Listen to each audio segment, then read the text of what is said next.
अध्याय 7 पैसे का पीछा करें। हिंदी ऑडियोबुक.com। पैसा पैसा बनाता है।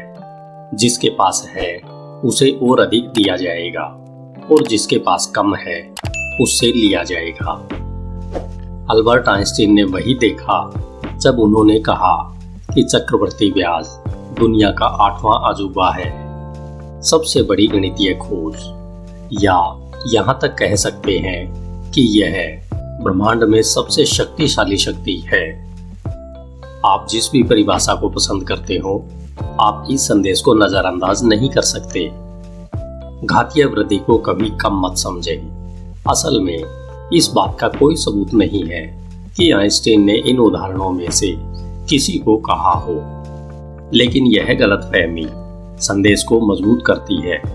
जीवन भर की प्रतिभा के मूलधन का निवेश करने के बाद आइंस्टीन ने उन चीजों के लिए श्रेय प्राप्त करके कब्र में जाने तक ब्याज कमाना जारी रखा है। ज्यादातर बातें भुला दी जाती है। दूसरी ओर आइंस्टीन और शेक्सपियर जैसे कुछ चुनिंदा लोगों को लगातार संदर्भित किया जाता है और उनको हमेशा याद किया जाता है।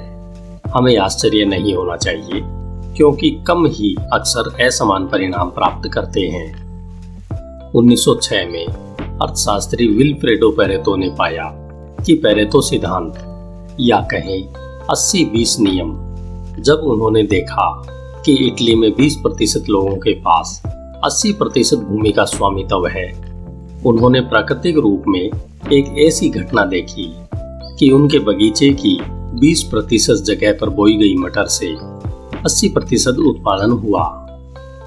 यह असाधारण रूप से स्टार्क पैटर्न है, जिसमें एक छोटे से बीज ने सभी बाधाओं को पार करते हुए पौधे बाहर निकलते हैं, जो हमें प्राकृतिक और सामाजिक दुनिया में हर जगह दिखते हैं। सबसे विनाशकारी भूकंप संयुक्त रूप से सभी छोटे भूकंपों की तुलना में कई गुना अधिक शक्तिशाली होता है। सबसे बड़े शहरों ने भी छोटे छोटे शहरों को एक साथ रखा है, और इसी तरह मोनोपोली व्यवसाय भी लाखों अविभाजित प्रतियोगियों की तुलना में अधिक मूल्यवान होते हैं। आइंस्टीन ने कहा या नहीं कहा, लेकिन इसे शक्तिशाली नियम इसलिए नाम दिया गया क्योंकि घातीय समीकरण असमान वितरण का वर्णन करते हैं।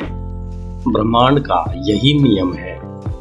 यह हमारे आसपास पूरी तरह से परिभाषित है कि हम आमतौर पर इसे नहीं देखते हैं। यह अध्याय हमें सिखाता है कि जब आप पैसे का पालन करते हैं तो शक्ति का नियम कैसे दिखाई देता है। वेंचर पूंजी में जहां निवेश प्रारंभिक चरण की कंपनियों में घातीय वृद्धि से लाभ उठाने का प्रयास करते हैं, कुछ कंपनियां अन्य सभी की तुलना में तेजी से अधिक मूल्य प्राप्त करती हैं। ज्यादातर व्यवसायों को वेंचर पूंजी से निपटने की जरूरत नहीं होती, लेकिन सभी को वास्तव में एक बात पता होना चाहिए कि वेंचर पूंजीपति इसे समझने के लिए संघर्ष करते हैं। हम एक सामान्य दुनिया में नहीं रहते, बल्कि एक शक्ति के कानून के अंतर्गत रहते हैं। वेंचर कैपिटल का पावर। वेंचर कैपिटलिस्टिक प्रारंभिक चरण की कंपनियों को वादा करने से पहचान, निधि और लक्ष्य का लाभ रखते हैं। वे इंस्टीट्यूशनल और अमीर लोगों से धन जुटाते हैं और इसे एक फंड में पूल करते हैं और प्रौद्योगिकी कंपनियों में निवेश करते हैं। उनका मानना है कि इससे वे अधिक मूल्यवान बन जाएंगे। यदि वे इससे बाहर निकलते हैं तो वे रिटर्न पर लगभग 20% कटौती करते हैं। एक वेंचर फंड तभी पैसा बनाता है जब उसके पोर्टफोलियो में कंपनियां अधिक मूल्यवान हो जाएं, या सार्वजनिक हो जाती है, या बड़ी कंपनियों द्वारा खरीदी जाती है। वेंचर फंडों की आमतौर पर 10 साल की उम्र होती है, क्योंकि सफल कंपनियों के बढ़ने और बाहर निकलने के लिए समय लगता है। लेकिन अधिकांश वेंचर समर्थित कंपनियां आईपीओ नहीं लाती या अधिग्रहित नहीं होती है। लेकिन सबसे असफल वो रहती हैं जो आमतौर पर शुरू होने के तुरंत बाद इसे शुरू करती है। इन शुरुआती असफलताओं के कारण एक वेंचर फंड आमतौर पर पहले ही पैसे खो देता है। वेंचर कैपिटल उम्मीद करते हैं कि सफल पोर्टफोलियो कंपनियां अपने घातीय विकास दर को प्रभावित करने, स्केल करने पर फंड के मूल्य को नाटकीय रूप से कुछ वर्षों के समय में बढ़ा देगी। बड़ा सवाल यह है कि यह अधिग्रहण कब होगा। अधिकांश के लिए जवाब कभी नहीं होता। अधिकांश स्टार्टअप विफल हो जाते हैं और अधिकांश फंड उनके साथ ही विफल हो जाते हैं। प्रत्येक वेंचर कैपिटल जानता है कि उनका काम उन कंपनियों को ढूंढना है जो सफल होंगी। हालांकि अनुभवी निवेशक भी इस घटना को केवल सतही समझते हैं। वे जानते हैं कि कंपनियां अलग हैं, लेकिन वे अंतर को कम समझते हैं। गलती यह उम्मीद करने में है कि वेंचर रिटर्न सामान्य रूप से वितरित किया जाएगा, यानी बुरी कंपनियां असफल हो जाएंगी, मध्यम लोग फ्लैट रहेंगे और अच्छे लोग दुगुना या 4 गुना रिटर्न पाएंगे। इस ब्लेंड पैटर्न को मानते हुए निवेशक एक विविध पोर्टफोलियो इकट्ठा करते हैं और उम्मीद करते हैं कि वे विजेता रहेंगे। लेकिन यह प्रार्थना दृष्टिकोण आमतौर पर पूरे पोर्टफोलियो को बिना किसी हिट के फ्लॉप कर देता है। ऐसा इसलिए है क्योंकि वेंचर रिटर्न समग्र वितरण का पालन नहीं करते हैं। इसके बजाय वे एक पावर लॉ का पालन करते हैं। कुछ छोटी कंपनियों ने मूल रूप से सभी से बेहतर प्रदर्शन किया। यदि आप बहुत कम कंपनियों की एकल मनोदशा की खोज के बजाय डाइवर्सिफिकेशन पर ध्यान केंद्रित करते हैं जो अत्यधिक मूल्यवान हो सकते हैं, तो आप उन दुर्लभ कंपनियों को पहली जगह पर रखेंगे। फाउंडर्स फंड में हमारे परिणाम इस स्केव पैटर्न को चित्रित करते हैं। फेसबुक 2005 के फंड में सबसे अच्छा निवेश था। यह अकेला अन्य सभी संयुक्त पोर्टफोलियो की तुलना में अधिक लाभदायक रहा। दूसरा सबसे अच्छा निवेश पेलेंटियर फेसबुक को छोड़ दूसरे निवेशों के योग से अधिक रिटर्न के साथ कमाई की। यह पैटर्न असामान्य नहीं है। हम इसे अपने सभी अन्य फंडों में भी देखते हैं। वेंचर पूंजी में सबसे बड़ा रहस्य यह है कि सफल फंड में सबसे अच्छा निवेश संयुक्त फंड के पूरे शेष के बराबर या बेहतर प्रदर्शन करता है। यह वेंचर कैपिटल के लिए 2 बहुत अजीब नियमों का पर्याय है। सबसे पहले, केवल उन कंपनियों में निवेश करें जिनके पास पूरे फंड के मूल्य को वापस करने की क्षमता है। यह एक डरावना नियम है क्योंकि यह संभावित निवेश के विशाल बहुमत को समाप्त करता है। यही नियम संख्या 2 हो जाती है क्योंकि नियम संख्या 1 इतनी प्रतिबंधित है कि कोई अन्य नियम नहीं हो सकता। गौर करें, जब आप पहले नियम को तोड़ते हैं तो क्या होता है। एंडरसन होरोविट्ज ने 2010 में इंस्टाग्राम में $2.5 लाख का निवेश किया। जब फेसबुक ने 2 साल बाद $1 बिलियन में इंस्टाग्राम को खरीदा तो एंडरसन ने $78 मिलियन की कमाई की। एक साल में 292 गुना ज्यादा रिटर्न। यह एक असाधारण वापसी है जो वैली के सर्वश्रेष्ठ फर्म की प्रतिष्ठा को उपयुक्त बनाती है, लेकिन एक अजीब तरीके से यह लगभग पर्याप्त नहीं है क्योंकि एंडरसन होरोविट्ज के पास $1.5 बिलियन का फंड है। अगर उन्होंने केवल $2.5 लाख के चेक लिखे हैं तो उन्हें बाकी बचे धन पर कमाने के लिए 19 इंस्टाग्राम ढूंढना होगा।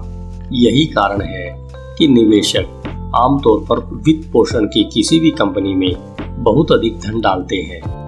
वेंचर कैपिटल को उन कंपनियों से केवल मुट्ठी भर मिलना चाहिए जो सफलतापूर्वक 0 से 1 तक चले जाएंगे और फिर उन्हें हर संसाधन के साथ वापस ले लेंगे।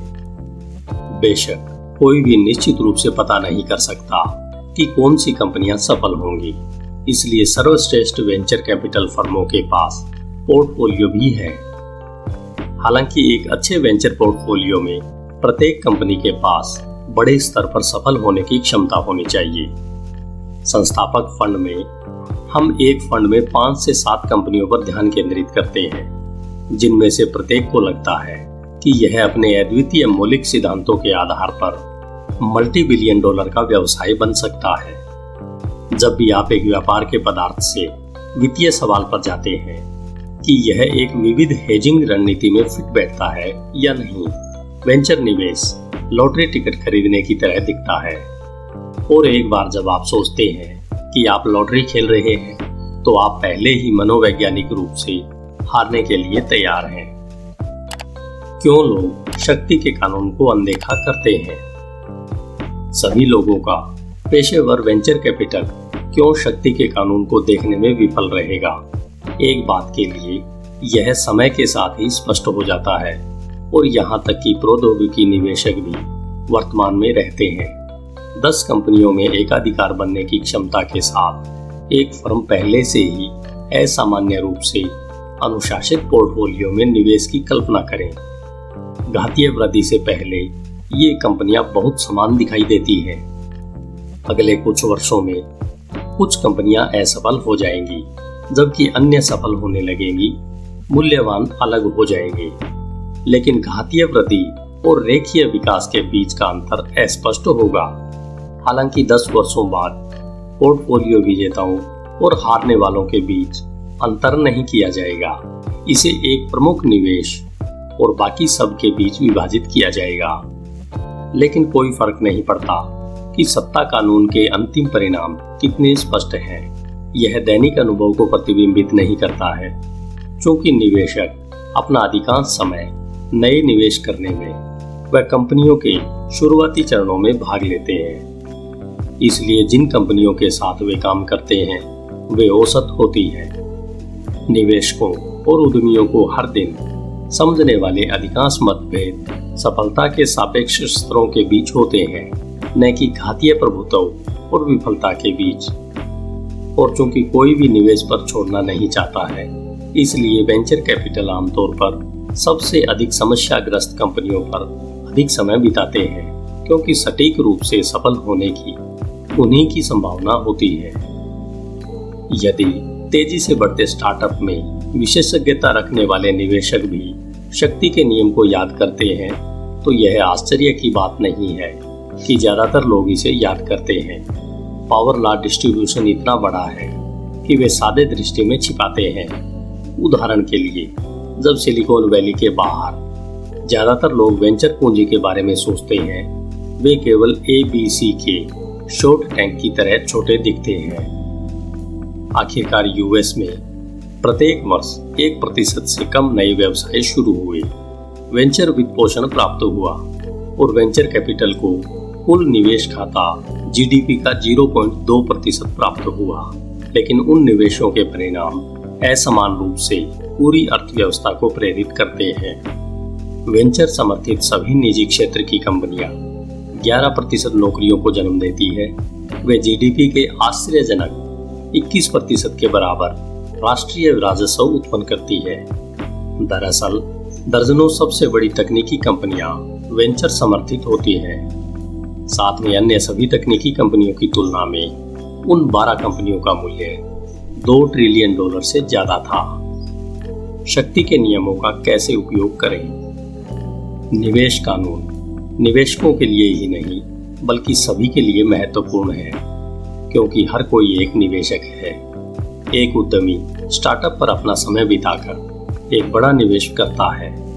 इसलिए प्रत्येक उद्यमी को इस बारे में सोचना चाहिए कि क्या उसकी कंपनी सफल होने जा रही है और ज्यादा मूल्यवान हो रही है। प्रत्येक व्यक्ति अनिवार्य रूप से एक निवेशक भी है। जब आप एक करियर चुनते हैं तो आप अपने विश्वास पर कार्य करते हैं कि आप जिस प्रकार के काम करते हैं वह अब से आगे आने वाले दशकों तक मूल्यवान बने रहेंगे। भविष्य के मूल्य के सवाल का सबसे आम जवाब एक विविध पोर्टफोलियो है। अपने सभी अंडों को एक टोकरी में न रखें, सभी को बताया गया है। जैसा कि हमने कहा, यहाँ तक कि सबसे अच्छे वेंचर निवेशकों के पास पोर्टफोलियो भी है।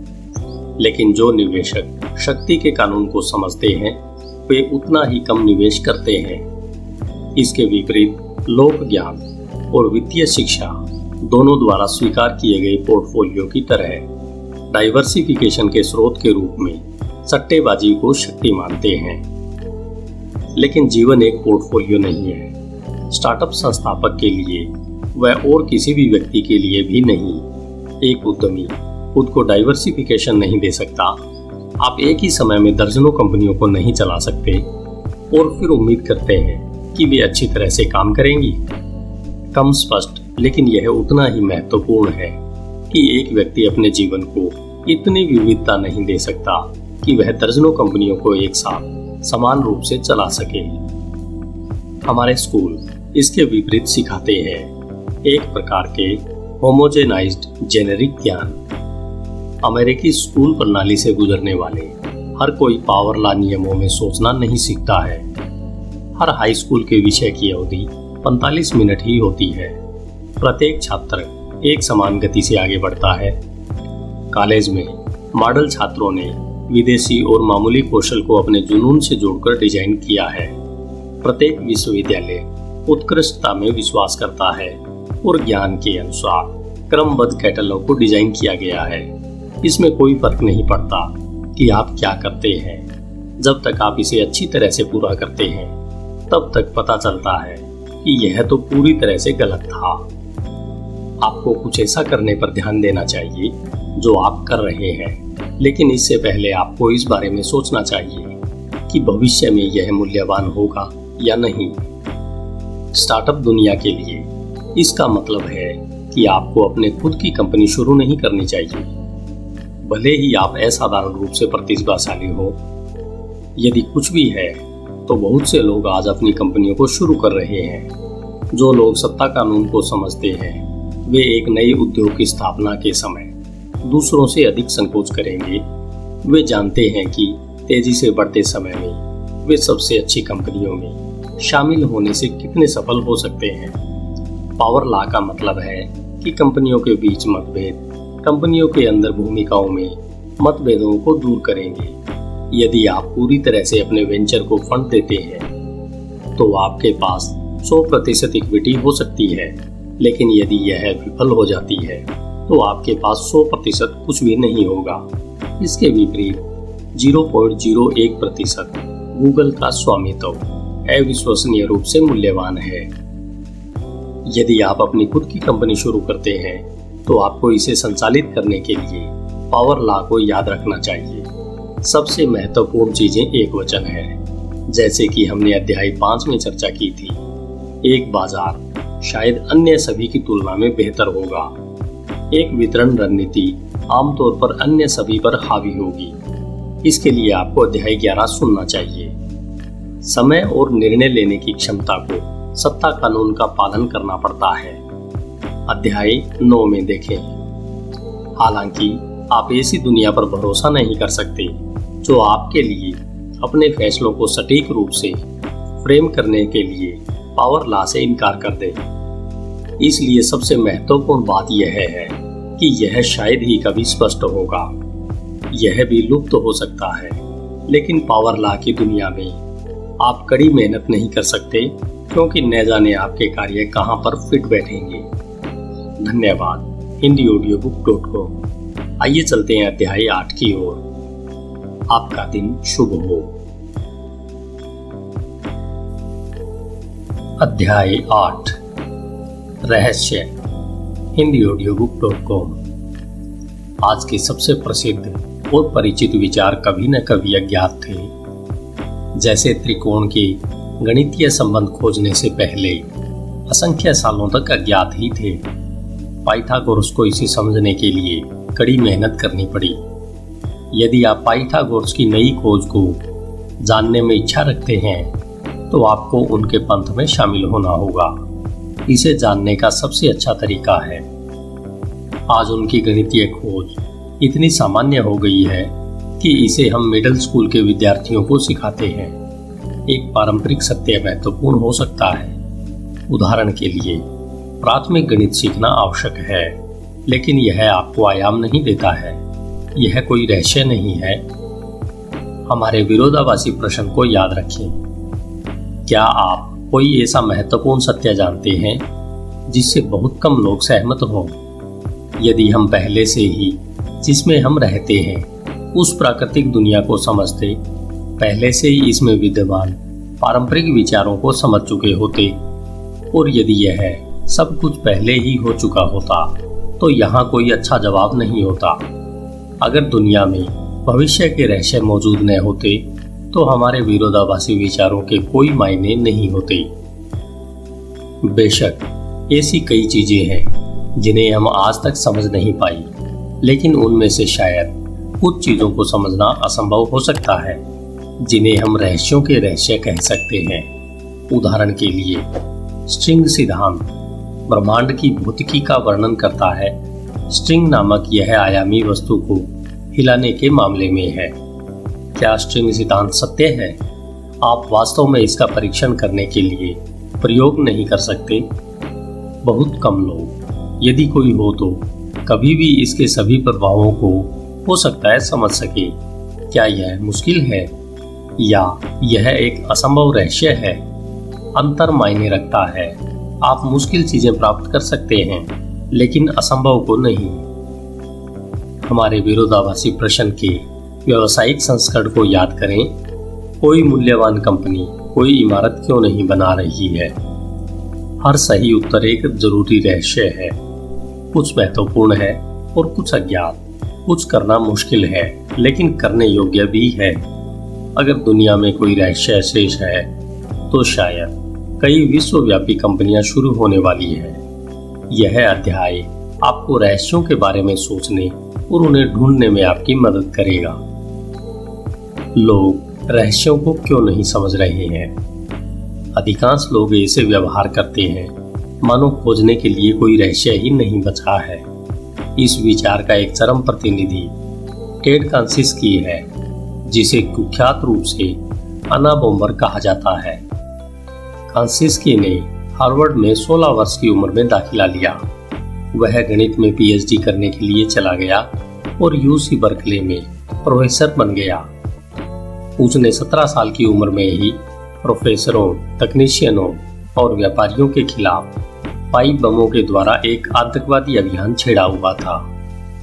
1995 के उत्तरार्ध तक अधिकारियों को पता नहीं था कि अन्ना बॉम्बर कौन था या कहां था। इसका सबसे बड़ा संकेत तब मिला जब उसने 35,000 शब्दों का घोषणा पत्र लिखा और गुमनाम रूप से प्रेस को मेल किया था। एफबीआई ने उम्मीद करते हुए इसे प्रकाशित करने के लिए कुछ प्रमुख समाचार पत्रों से इसे छापने के लिए कहा। यह काम कर गया। कांसिस्की के भाई ने उसकी लिखने की शैली को पहचान लिया और उसे बदल दिया। आप उम्मीद कर सकते हैं कि लेखन शैली ने पागलपन के स्पष्ट संकेत दिखाए हैं, लेकिन घोषणा पत्र बेहद कमजोर था। कांसिस्की ने दावा किया कि खुशी के लिए प्रत्येक व्यक्ति को ऐसे लक्ष्यों की आवश्यकता होती है जिनके लिए प्रयास की आवश्यकता होती है, और कम से कम अपने कुछ लक्ष्यों को प्राप्त करने में सफल होने की आवश्यकता होती है। उसने मानव लक्ष्यों को 3 समूह में विभाजित किया। पहला, लक्ष्य जो न्यूनतम प्रयास से पूर्ण हो सकते हैं। दूसरा, लक्ष्य जो गंभीर प्रयास से पूर्ण हो सकते हैं। तथा तीसरा, लक्ष्य जो पूर्ण नहीं हो सकते हैं। इससे कोई फर्क नहीं पड़ता कि कोई कितना प्रयास करता है। यह आसान, कठिन और असंभव की आत्मचेतना है। कांसिस्की ने तर्क दिया कि आधुनिक लोग उदास इसलिए हैं क्योंकि पूरी दुनिया की कठोर समस्याएं हल हो चुकी हैं। आसान या असंभव इसमें से क्या करना बाकी है, और इन कार्यों का पीछा करना बेहद असंतोषजनक है। आप क्या कर सकते हैं, यहाँ तक कि जिसे बच्चा भी कर सकता है। आप क्या नहीं कर सकते, यहाँ तक कि जिसे आइंस्टीन भी नहीं कर सकता। कांसिस्की का विचार मौजूदा संस्थानों को नष्ट करना, सभी तकनीकों से छुटकारा पाने और लोगों को शुरू करने और कड़ी समस्याओं पर काम करने देना था। कांसिस्की के तरीके क्रेजी थे, लेकिन तकनीक में अविश्वास की हानि हमारे चारों तरफ है। शहरी कल्चर के चिन्हों के खुलेपन पर विचार करें। Black and white photography, handle bar मूंछें और विनाइल रिकॉर्ड प्लेयर आदि के समय में वापस पहुंच जाते समय, अगर लोग भविष्य के बारे में आशावादी न होते, यदि करने योग्य सब कुछ हो चुका हो, तो आपको इन उपलब्धियों के लिए जलन महसूस हो सकती है। केवल आतंकवादी और हिपस्टर ही नहीं, बल्कि सभी कट्टरपंथी भी इसी तरह सोचते हैं। उदाहरण के लिए, धार्मिक कट्टरपंथ कठिन प्रश्नों के लिए मध्यम मार्ग की अनुमति नहीं देता। इसमें कुछ ऐसे आसान सत्य हैं जिनसे बच्चों के चकित होने की उम्मीद है। जैसे भगवान के रहस्य है जिन्हें समझाया नहीं जा सकता, सत्य कठोर है लेकिन पाखंडी झूठ बोलते हैं। पर्यावरणवाद के आधुनिक धर्म में आसान सत्य यह है कि हमें पर्यावरण की रक्षा करनी चाहिए। इसके अलावा प्रकृति माँ सर्वश्रेष्ठ है और इसके सवाल भी नहीं है। निस्वार्थ भाव से सभी इसकी पूजा करते हैं। चीजों का मूल्य बाजार द्वारा निर्धारित किया जाता है, यहाँ तक कि एक बच्चा भी स्टॉक प्राइस देख सकता है, लेकिन क्या वह उन कीमतों को समझ सकता है? बाजार इससे कहीं ज्यादा बड़ा है। हमारा समाज इस पर इतना विश्वास क्यों करता है कि अब कोई रहस्य बचा ही नहीं है? हम भूगोल के बारे में कह सकते हैं कि मानचित्र पर अब कोई स्थान रिक्त नहीं बचा है। यदि आप 18वीं शताब्दी में बड़े हुए होते तो वहां पर अभी भी खाली स्थान होते। विदेशी साहसिक यात्राओं की कहानियों को सुनने के बाद आप स्वयं एक खोजकर्ता बन सकते थे। यह शायद 19वीं और 20वीं सदी की शुरुआत में सच था। इसके बाद नेशनल ज्योग्राफी की फोटोग्राफी ने हर पश्चिमी को दिखाया कि पृथ्वी पर सबसे अधिक विदेशी स्वतंत्र स्थान भी है। आज खोजकर्ता ज्यादातर इतिहास की किताबों और बच्चों की कहानियों में पाए जाते हैं। माता पिता उम्मीद नहीं करते कि उनके बच्चे समुद्री डाकू या सुल्तान बनने की बजाय खोजकर्ता बने। शायद आज भी दर्जनों जनजातियां अमेज़न के गहरे जंगलों में निवास करती हैं और हम जानते हैं कि महासागरों की गहराई में एक आखिरी सांसारिक सीमा भी है, लेकिन अज्ञात पहले से कम आसान लगता है। प्राकृतिक तथ्य के साथ साथ भौतिक सीमाएं घट गई है। 4 सामाजिक रुझानों ने रहस्यों में विश्वास को खत्म करने की साजिश रची है। सबसे पहले वृहदशीलता यानी इंक्रीमेंटलिज्म है। शुरुआती उम्र से ही हमें सिखाया जाता है कि चीजों को करने का सही तरीका एक छोटा कदम दर कदम आगे बढ़ना है।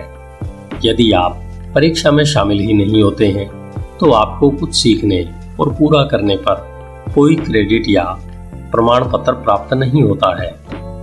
लेकिन इसके विपरीत यह सब करने पर आपको ए ग्रेड मिल जाए तब क्या होगा? यह प्रक्रिया कक्षा दर कक्षा चलती जाती है। यही कारण है कि आमतौर पर प्रकाशक आपका पीछा करते हैं और नई अकादमिक सीमाओं को छूने के बजाय उनकी संख्या में बढ़ोतरी होती जाती है। दूसरा जोखिम घृणा है। लोग रहस्यों से डरते हैं क्योंकि वे गलत होने से डरते हैं। परिभाषा के अनुसार रहस्य की पुष्टि मुख्य धारा के द्वारा नहीं की गई है। यदि आपके जीवन का लक्ष्य कभी कोई गलती नहीं करना है तो आपको रहस्यों की तलाश नहीं करनी चाहिए। सब कुछ सही करना मतलब अकेले रहना और किसी का विश्वास नहीं करना पहले से कहीं ज्यादा कठिन होगा। अकेले और गलत होने की संभावना असहनीय हो सकती है। तीसरा प्रसन्नता है। सामाजिक अभिजात वर्ग की सबसे स्वतंत्र और नई सोच का पता लगाने की क्षमता है कि वे कम से कम रहस्यों में विश्वास करते हैं। यदि आप पहले से ही किए गए सब कुछ पर विश्वास कर सकते हैं तो एक नया रहस्य क्यों खोजा जाए? प्रत्येक गिरावट के समय में शीर्ष कानून विद्यालयों और बिजनेस स्कूलों में डीन आने वाले वर्ग का स्वागत करते हैं। उसी निहित संदेश के साथ आप स्कूलिंग संस्थान में शामिल हुए हैं। आपकी चिंताएं खत्म हो गई है। आप जीवन के लिए तैयार हैं। लेकिन शायद यह ऐसी चीज है जो केवल तभी सच है जब आप इसमें विश्वास नहीं करते हैं।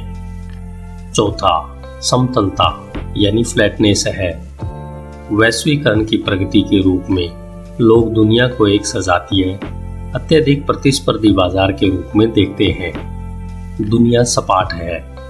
इस धारणा को देखते हुए जो कोई भी गुप्त की तलाश करने की महत्वाकांक्षा रखता है वह पहले खुद से पूछेगा, अगर कुछ नया खोजना संभव था तो क्या स्मार्ट और अधिक रचनात्मक लोगों में से कोई भी इसे पहले क्यों नहीं खोज सका?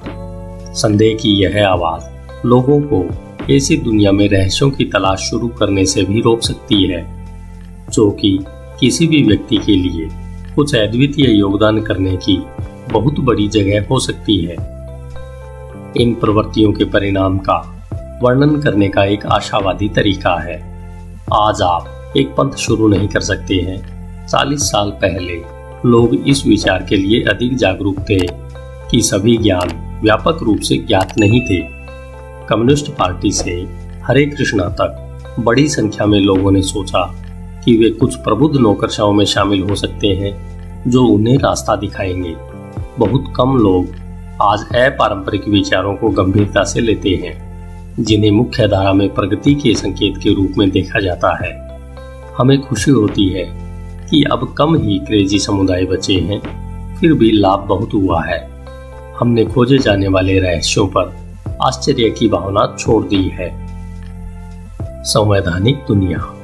यदि आप रहस्यों में विश्वास नहीं करते हैं तो आपको दुनिया कैसी देखनी चाहिए? आपको विश्वास करना होगा कि हमने पहले से ही सभी महान प्रश्न हल कर लिए हैं। यदि सब सही है तो हम और आत्मनिर्भर होने का जोखिम उठा सकते हैं। दुनिया में भगवान के स्वर्ग जैसा सब कुछ नहीं है। उदाहरण के लिए, रहस्यों के बिना दुनिया न्याय की एक पूर्ण समझ का आनंद लेगी। प्रत्येक आनंद में एक नैतिक सत्य शामिल होता है जो बहुत कम लोगों के द्वारा जल्दी से पहचाना जाता है। एक लोकतांत्रिक समाज में एक गलत अभ्यास तब तक जारी रहता है जब तक अधिकांश लोग इसे अन्यायपूर्ण नहीं मानते। सबसे पहले उन्मूलनवादियों के केवल एक छोटे से समूह को पता था कि गुलामी एक बुराई थी। आज यह विचार सही रूप में पारंपरिक बन गया है, लेकिन यह 19वीं सदी की शुरुआत में एक रहस्य था। यह कहने के लिए कि आज कोई रहस्य नहीं छोड़ा गया है, इसका मतलब यह होगा कि हम समाज में रहते हैं जिसमें कोई छिपा हुआ अन्याय नहीं है। अर्थशास्त्र में रहस्यों में यह विश्वास कुशल बाजारों में विश्वास की ओर ले जाता है, लेकिन वित्तीय बुलबुली के अस्तित्व से पता चलता है कि बाजारों में असाधारण अक्षमता हो सकती है। जब अधिक लोग दक्षता में विश्वास करते हैं तब बड़े बुलबुले प्राप्त होते हैं। 1999 में कोई भी इस बात पर विश्वास नहीं करना चाहता था कि इंटरनेट तर्कहीन रूप से इससे अधिक था। 2005 में प्रॉपर्टी बाजार के बारे में भी यही सच था। फेड चेयरमैन एलन ग्रीनस्पैन को स्थानीय बाजारों में असमानता के संकेत को स्वीकार करना था, लेकिन उन्होंने कहा कि देश के लिए घर की कीमतों में एक भी बुलबुला दिखाई नहीं देता है। बाजार परिलक्षित होता है, जानकार जानकारी पर सवाल नहीं उठाया जा सकता। फिर घरों की कीमतें देश भर में गिर गई और 2008 के वित्तीय संकट ने $1 ट्रिलियन को मिटा दिया। भविष्य में कई रहस्यों का अस्तित्व सामने आएगा। अर्थशास्त्री उन्हें अनदेखा करके आसानी से गायब नहीं कर पाएंगे। क्या होता है जब कोई कंपनी रहस्यों पर विश्वास करना बंद कर देती है? हेवलेट पैकार्ड की उदासीन गिरावट एक चेतावनी कहानी बताती है। 1990 में कंपनी $9 बिलियन की थी। फिर आविष्कार का एक दशक आया। 1991 में HP ने दुनिया का पहला किफायती कलर प्रिंटर डेस्क जेट 500 से जारी किया। 1993 में उसने ओमनी बुक लॉन्च किया, जो पहले शानदार लैपटॉप में से एक था। अगले वर्ष HP ने ऑफिस जेट जारी किया, जो दुनिया का पहला all in one printer, fax, copier था। इस निरंतर उत्पाद विस्तार से साल 2000 के मध्य तक HP $135 बिलियन की हो गई थी। लेकिन 1999 के अंत में जब HP ने अनिवार्य रूप से एक नया ब्रांडिंग अभियान पेश किया, तो उसने चीजों को खोजना बंद कर दिया। 2001 में कंपनी ने HP सेवा, एक गौरवशाली परामर्श और शॉप लॉन्च की। 2002 में HP का कॉम्पैक्ट के साथ विलय हो गया, संभवतः क्योंकि यह नहीं पता था कि और क्या करना है। 2005 तक कंपनी की मार्केट कैप $70 बिलियन हो गई थी, जो उसकी सिर्फ 5 साल पहले ही थी। HP का बोर्ड असफलता का सूक्ष्मदर्शी था। यह 2 गुटों में विभाजित था, जिनमें से केवल एक नई तकनीक के बारे में परवाह करता था। उस गुट का नेतृत्व टॉम पार्किस ने किया था, जो कि एक इंजीनियर था, वह पहली बार 1963 में एचपी में बिल हेवलेट और डेव पैकर्ड के व्यक्तिगत अनुरोध पर कंपनी के शोध विभाग को चलाने के लिए आया था। 2005 में 73 साल की उम्र में परकिंस आशावाद की अपनी पिछली उम्र के साथ समय यात्रा करने वाले विजिटर भी हो सकते थे। उन्होंने सोचा कि बोर्ड को सबसे आशाजनक नई प्रौद्योगिकियों की पहचान करनी चाहिए और फिर एचपी को उन्हें बनाना चाहिए। लेकिन परकिंस के गुट के प्रतिद्वंदी पैट्रिशिया डून के नेतृत्व में अपने प्रतिद्वंदी के लिए हार गया। व्यापार द्वारा बैंकर डून ने तर्क दिया कि भविष्य की तकनीक के लिए योजना तैयार करना बोर्ड की योग्यता से परे था। उसने सोचा कि बोर्ड को पहरेदार की तरह अपनी भूमिका निभानी चाहिए और उसे देखना चाहिए कि क्या अकाउंट विभाग में सब कुछ ठीक था, क्या लोग सभी नियमों का पालन करते थे। इसी दौरान बोर्ड के किसी घुसपैठिए ने प्रेस को जानकारी लीक करना शुरू कर दिया। जब यह खुलासा हुआ कि डून ने स्रोत की पहचान करने के लिए अवैध वायर टेप्स की एक श्रृंखला की व्यवस्था की, तो विरोध पिछले असंतोष से बदतर था और बोर्ड अपमानित हुआ था। तकनीकी रहस्यों की तलाश छोड़ एचपी में गपशप जोरों पर थी। नतीजन 2012 के अंत तक एचपी सिर्फ 23 बिलियन की रह गई। 1990 की मुद्रास्फीति की तुलना में यह अपने निचले स्तर पर थी।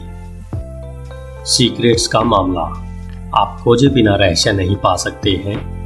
एंड्रयू विल्स ने इसका प्रदर्शन जब किया, तब उन्होंने अन्य गणितज्ञों द्वारा 358 वर्षों की निष्पक्ष जांच के बाद फर्मेट के अंतिम प्रमेय को साबित किया, जो कि निरंतर विफलता के असंभव कार्यों ने इसे करने की जिद को और बड़ी की हो।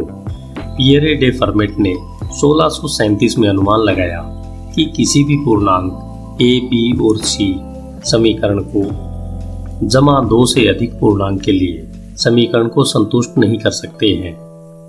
उन्होंने इसके सबूत होने का दावा किया, लेकिन वो इसे लिखने के बिना ही गुजर गए। इसलिए उनका अनुमान लंबे समय तक गणित में एक बड़ी अनसुलझी समस्या बनी रही। विल्स ने 1986 में इस पर काम करना शुरू किया, लेकिन 1993 तक उन्होंने इसे गुप्त रखा। 9 वर्षों की कड़ी मेहनत के बाद विल्स ने 1995 में अनुमान लगाया कि वह समाधान के करीब था। उन्हें सफल होने के लिए प्रतिभा की आवश्यकता थी, लेकिन उन्हें रहस्यों में विश्वास की भी आवश्यकता थी। अगर आपको लगता है कि कुछ असंभव है, तो आप इसे हासिल करने की कोशिश भी शुरू नहीं करेंगे। रहस्यों में विश्वास एक प्रभावी सत्य है। वास्तविक सत्य यह है कि विज्ञान, चिकित्सा, इंजीनियरिंग और सभी प्रकार की तकनीक में खोजने के लिए कई और रहस्य बाकी है, लेकिन वे केवल निरंतर खोजकर्ताओं को ही मिलेंगे। हम आज के पारंपरिक विषयों के निर्धारित मामूली लक्ष्यों तक नहीं पहुंच पाए हैं, बल्कि महत्वाकांक्षाएं इतनी है कि वैज्ञानिक क्रांति के सबसे साहसी दिमाग भी उन्हें सीधा घोषित करने से हिचकते हैं। हम कैंसर, डिमेंशिया और उम्र की पाचन संबंधी सभी बीमारियों का इलाज कर सकते हैं। हम जीवाश्म ईंधन पर संघर्ष से दुनिया को मुक्त करने वाली ऊर्जा उत्पन्न करने के नए तरीकों को खोज सकते हैं। हम पृथ्वी की सतह पर और आसमान में चलने के लिए तेजी से तरीकों का आविष्कार कर सकते हैं। हम यह भी सीख सकते हैं कि इसे कैसे पूरी तरह से बचाएं और नई सीमाओं को कैसे व्यवस्थित करें। लेकिन हम उन रहस्यों को कभी नहीं सीखेंगे जब तक कि हम उन्हें जानने और खुद को देखने के लिए मजबूर नहीं करते हैं। व्यापार के बारे में भी यही सच है। महान कंपनियों को दुनिया के काम के बारे में खुले लेकिन अप्रत्याशित रहस्यों पर बनाया जा सकता है। सिलिकॉन वैली स्टार्टअप पर विचार करें, जिसने हमारे चारों ओर की अतिरिक्त क्षमता का उपयोग किया है, जिसे अक्सर अनदेखा किया जाता है। एयरवेव से पहले यात्रियों के पास होटल के कमरे के लिए उच्च कीमतों का भुगतान करने के अलावा बहुत कम विकल्प था, और संपत्ति मालिक आसानी से और विश्वसनीय रूप से अपनी अपर्याप्त जगह किराए पर नहीं दे सके। एयरवेव ने अप्रत्याशित आपूर्ति और अप्रत्याशित मांग देखी जहां अन्यों ने कुछ भी नहीं देखा। निजी कार सेवाओं, LYFT और उबर के बारे में भी यही सच है। कुछ लोगों ने कल्पना की कि उन लोगों को आसानी से जोड़कर अरबों डॉलर का व्यवसाय बनाना संभव है जो वहां उन्हें चलाने के इच्छुक लोगों के साथ जाना चाहते हैं। हमारे पास पहले से ही राज्य लाइसेंस प्राप्त टैक्सी का और निजी लिमोजिन थे। केवल विश्वास और रहस्यों की तलाश करके आप समुदाय से परे सादे दृष्टि में छिपे अवसर देख सकते हैं। यही कारण है कि फेसबुक सहित कई इंटरनेट कंपनियों को अक्सर कम करके आंका जाता है। उनकी सादगी रहस्यों के लिए खुद ही तर्क है। यदि पूर्व निरीक्षण में इतनी प्राथमिकता वाली अंतर्दृष्टि महत्वपूर्ण और मूल्यवान व्यवसायों का समर्थन करती है तो अभी भी कई महान कंपनियों को शुरू करना होगा। सीक्रेट कैसे खोजें? 2 प्रकार के रहस्य हैं, प्रकृति के रहस्य और लोगों के बारे में रहस्य। प्राकृतिक रहस्य हमारे चारों ओर मौजूद हैं। उन्हें खोजने के लिए भौतिक दुनिया के कुछ अनदेखे पहलुओं का अध्ययन करना चाहिए। लोगों के बारे में रहस्य अलग अलग है। वे ऐसी चीजें हैं जिन्हें लोग खुद के बारे में नहीं जानते हैं या वे छिपाते हैं क्योंकि वे दूसरों को बताना नहीं चाहते हैं। जब हम इस बारे में सोचते हैं कि किस तरह की कंपनी बनाना है तो पूछने के लिए 2 अलग अलग प्रश्न हैं। प्रकृति आपको क्या रहस्य नहीं बता रही है? लोग आपको क्या रहस्य नहीं बता रहे हैं? यह मानना आसान है कि प्राकृतिक रहस्य सबसे महत्वपूर्ण है। जो लोग उनकी तलाश करते हैं वे आधिकारिक रूप से भयभीत लग सकते हैं। यही कारण है कि भौतिकी PhD के साथ काम करना बेहद मुश्किल है क्योंकि वे सबसे मौलिक सत्य जानते हैं। उन्हें लगता है कि वे सभी सच्चाइयों को जानते हैं, लेकिन क्या विद्युतीय चुंबकीय सिद्धांत को स्वचालित रूप से समझना आपको एक महान विवाह सलाहकार बनाता है? क्या गुरुत्वाकर्षण सिद्धांतवादी आपके व्यवसाय के बारे में अधिक जानकारी देता है? पेपाल में मैंने एक बार एक भौतिकी PhD इंजीनियर का साक्षात्कार लिया। मेरा पहला सवाल पूरा होने से पहले ही वह चिल्लाया, रुको, मुझे पहले से ही पता है कि आप क्या पूछने जा रहे हैं। लेकिन वह गलत था। यह अब तक का सबसे आसान बेमतलब का निर्णय था। लोगों के बारे में रहस्य अपेक्षाकृत कमजोर है। शायद ऐसा इसलिए है क्योंकि आपको उन प्रश्नों को पूछने के लिए दर्जनों उच्च डिग्रियों की आवश्यकता नहीं है जो उन्हें उजागर करते हैं। लोगों को किस बारे में बात करने की अनुमति नहीं है, वर्जित क्या है। कभी कभी प्राकृतिक रहस्यों की तलाश और मानव रहस्यों की तलाश में एक समान सच्चाई होती है। फिर मोनोपोली रहस्य पर विचार करें। प्रतिस्पर्धा और पूंजीवाद एक दूसरे के विरुद्ध हैं। यदि आप इसे पहले से ही नहीं जानते तो आप इसे प्राकृतिक अनुभवजन्य तरीके से खोज सकते हैं। कॉरपोरेट लाभ का मात्रात्मक अध्ययन करें और आप देखेंगे कि वे प्रतिस्पर्धा से समाप्त हो गए हैं। लेकिन आप मानव दृष्टिकोण भी ले सकते हैं और पूछ सकते हैं, लोग कंपनियों के बारे में क्या नहीं कहते हैं। आप देखेंगे कि एकाधिकारवादी जांच से बचने के लिए अपनी एकाधिकार स्थिति को कम करते हैं, जबकि प्रतिस्पर्धी फर्म रणनीतिक रूप से अपनी विशिष्टता को अतिरंजित करती है। फर्मों के बीच अंतर केवल सतह पर छोटे लगते हैं, वास्तव में वे बहुत बड़े हैं। रहस्यों को देखने के लिए सबसे अच्छी जगह है जहां उन्हें कोई और नहीं देख रहा हो। ज्यादातर लोग केवल उसी के संदर्भ में सोचते हैं जो उन्हें सिखाया जाता है। स्कूली शिक्षा का लक्ष्य पारंपरिक ज्ञान प्रदान करना है। आप पूछ सकते हैं कि क्या कोई क्षेत्र है जो महत्वपूर्ण है, जिसे मानकीकृत और संस्थागत नहीं किया गया है। उदाहरण के लिए भौतिकी सभी प्रमुख विश्वविद्यालयों में एक वास्तविक प्रमुख विषय है और यह अपने ही तरीकों से तय है। भौतिकी के विपरीत ज्योतिष हो सकता है, लेकिन ज्योतिष में कोई फर्क नहीं पड़ता। पोषण के बारे में क्या? सभी के लिए पोषण महत्वपूर्ण है, लेकिन आप हार्वर्ड में इसे मुख्य विषय के तौर पर नहीं ले सकते। अधिकांश शीर्ष वैज्ञानिक अन्य क्षेत्रों में जाते हैं। अधिकांश बड़े अध्ययन 30 या 40 साल पहले किए गए थे और अधिकांश गंभीर रूप से त्रुटिपूर्ण है। खाद्य पिरामिड, जिसने हमें कम वसा और भारी मात्रा में अनाज खाने के लिए कहा था, शायद वास्तविक विज्ञान की तुलना में बिग फूड द्वारा लॉबिंग का एक उत्पाद था।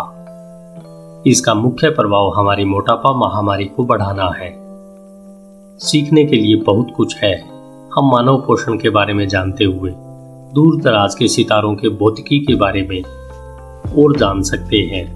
यह आसान नहीं होगा, लेकिन यह स्पष्ट रूप से असंभव नहीं है।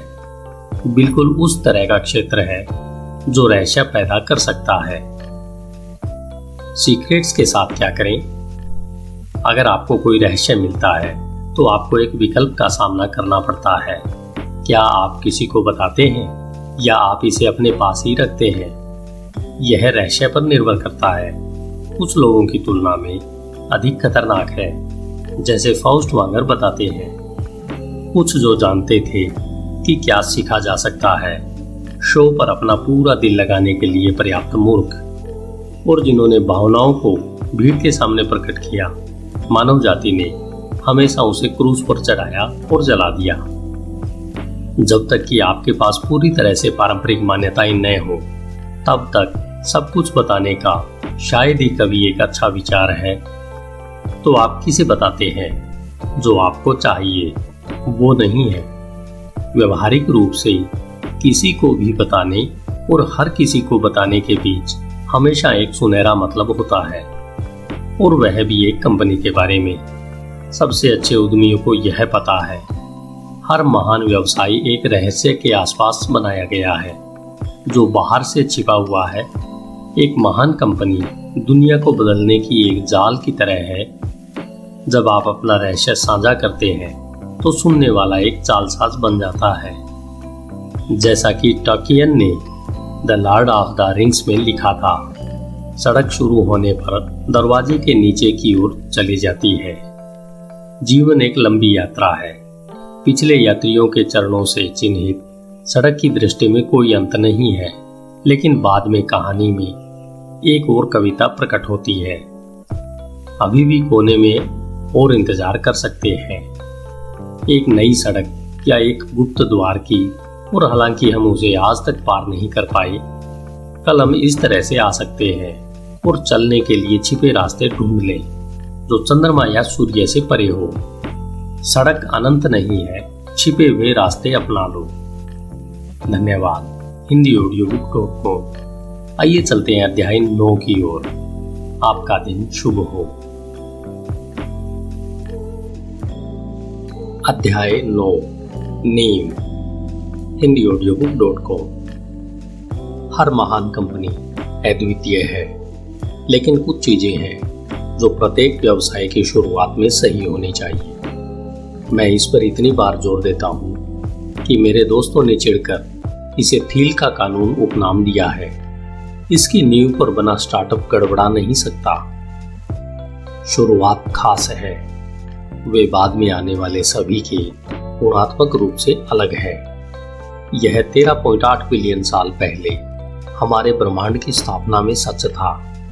अपने अस्तित्व की शुरुआती माइक्रोसेकंड में ब्रह्मांड 10 की घात 30 10 लाख ट्रिलियन के कारक द्वारा विस्तारित था। जैसे जैसे ब्रह्मांड युग आए और वे कुछ ही क्षणों में चले गए, तब के भौतिकी के बहुत से नियम आज से भिन्न थे। 227 साल पहले अमेरिका की स्थापना में भी यह सच था। संवैधानिक सम्मेलन में संस्थापकों द्वारा कुछ महीनों के दौरान एकत्र किए गए मौलिक प्रश्न बहस के लिए खुले थे। केंद्र सरकार के पास कितनी शक्ति होनी चाहिए? केंद्र में प्रतिनिधित्व कैसे किया जाना चाहिए? समझौते पर जो कुछ भी आपके विचार फिलाडेल्फिया में गर्मियों में पहुंचे, उन्हें तब से बदलना मुश्किल हो गया है। 1791 में बिल ऑफ राइट्स की मंजूरी मिलने के बाद हमने संविधान में केवल 17 बार संशोधन किया है। आज कैलिफोर्निया का सीनेट में अलास्का के समान प्रतिनिधित्व है, भले ही यह 50 गुना अधिक आबादी वाला हो गया है। शायद यह एक सुविधा है, एक त्रुटि नहीं। लेकिन जब तक संयुक्त राज्य अमेरिका मौजूद है तब तक हम शायद इसके साथ बंध गए हैं। एक और संवैधानिक सम्मेलन असंभव है। आज हम केवल छोटे प्रश्नों पर बहस कर सकते हैं। कंपनियां इस तरह के देशों की तरह है।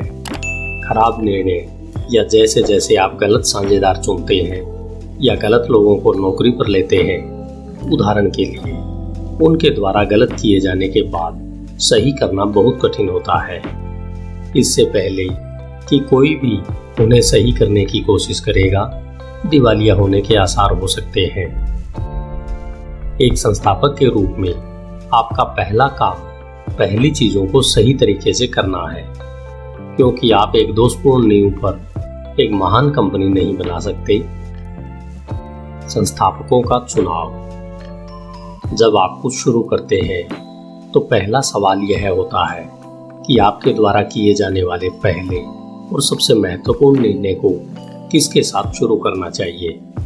एक सह संस्थापक का चयन करना शादी करने जैसा ही होता है, और संस्थापक संघर्ष आखिर तलाक के रूप में बाद में बहुत बदसूरत दिखता है। हर रिश्ते की शुरुआत में आशावाद बहुत अधिक होता है। क्या गलत हो सकता है, इस बारे में सोचने के लिए यह अनौपचारिक होता है, इसलिए लोग इसे नहीं सोचते हैं। लेकिन अगर संस्थापक असहनीय मतभेद विकसित करते हैं तो कंपनी पीड़ित बन जाती है। 1999 में ल्यूक नोसेक पेपाल में मेरे सह संस्थापकों में से एक थे, और मैं आज भी उनके साथ संस्थापक निधि में काम करता हूं। लेकिन पेपाल से 1 साल पहले मैंने एक कंपनी ल्यूक में निवेश किया था, जो किसी और के साथ शुरू हुई थी। यह उनका पहला स्टार्टअप था। यह मेरे पहले निवेश में से एक था। हम में से किसी ने भी इसे महसूस नहीं किया, लेकिन उद्यम शुरुआत से असफल होने के साथ बर्बाद हो गया, क्योंकि ल्यूक और उसके सह संस्थापक एक भयानक मैच खेल रहे थे। ल्यूक एक शानदार और सनकी विचारक है। उनका सह संस्थापक एक MBA था, जो 90 के दशक की सोने की दौड़ में चूकना नहीं चाहता था। वे एक नेटवर्क कार्यक्रम में मिले, थोड़ी देर के लिए बात की और एक साथ कंपनी शुरू करने का फैसला किया। यह वेगास में स्लॉट मशीनों पर मिलने वाले पहले व्यक्ति से शादी करने से बेहतर नहीं है। आप जैकपॉट जीत सकते हैं, लेकिन शायद यह काम नहीं करेगा। उन्होंने कंपनी उड़ा दी और मैंने अपना पैसा खो दिया। अब जब मैं स्टार्टअप में निवेश करने पर विचार करता हूँ, तो मैं संस्थापक टीमों का अध्ययन करता हूँ। तकनीकी क्षमताओं और कॉम्प्लीमेंट्री स्किल्स मायने रखते हैं, लेकिन यह भी कि संस्थापक एक दूसरे को कितनी अच्छी तरह से जानते हैं और वे कितनी अच्छी तरह से एक साथ काम करते हैं। संस्थापकों को एक कंपनी शुरू करने से पहले एक प्रागैतिहासिक विचार साझा करना चाहिए, अन्यथा वे सिर्फ पासा फेंक ही खेल रहे हैं। स्वामित्व, पद और नियंत्रण। वो सिर्फ संस्थापक नहीं है जिन्हें साथ आने की आवश्यकता है। आपकी कंपनी में हर किसी को अच्छी तरह से काम करने की जरूरत है। सिलिकॉन वैली उदारवादी कह सकता है कि आप खुद को एकमात्र स्वामित्व में सीमित करके इस समस्या को हल कर सकते हैं। फ्रायड, जंग और हर दूसरे मनोवैज्ञानिक के पास एक सिद्धांत है कि प्रत्येक व्यक्ति को अपने आप के खिलाफ कैसे विभाजित किया जाता है, लेकिन कम से कम व्यवसाय में स्वयं के लिए काम करने से गारंटी मिलती है। दुर्भाग्यवश यह भी आपको सीमित करता है कि आप किस प्रकार की कंपनी बना सकते हैं। एक टीम के बिना 0 से 1 तक जाना मुश्किल है। एक सिलिकॉन वैली अराजकवादी कह सकता है, आप सही अलाइनमेंट प्राप्त कर सकते हैं जब तक आप केवल सही लोगों को नियुक्त कर लेते हैं, जो बिना किसी मार्गदर्शक संरचना से शांतिपूर्वक उभरेंगे। कार्यस्थल पर सेरेंडिपिटी और यहाँ तक कि मुक्त रूप से अराजकता को दुनिया के बाकी हिस्सों द्वारा किए गए सभी पुराने नियमों को बाधित करने में मदद करना चाहिए। और वास्तव में यदि पुरुष स्वर्गदूत थे तो कोई भी सरकार जरूरी नहीं होगी। लेकिन अराजक कंपनियों ने याद किया कि जेम्स मेडिसन ने क्या देखा। पुरुष स्वर्गदूत नहीं है। यही कारण है कि अधिकारी जो कंपनियों और निदेशकों को नियंत्रित करते हैं, उन्हें नियंत्रित करने के लिए अलग अलग भूमिकाएं होती है। यही कारण है कि एक कंपनी पर संस्थापकों और निवेशकों के दावों को औपचारिक रूप से परिभाषित किया जाता है।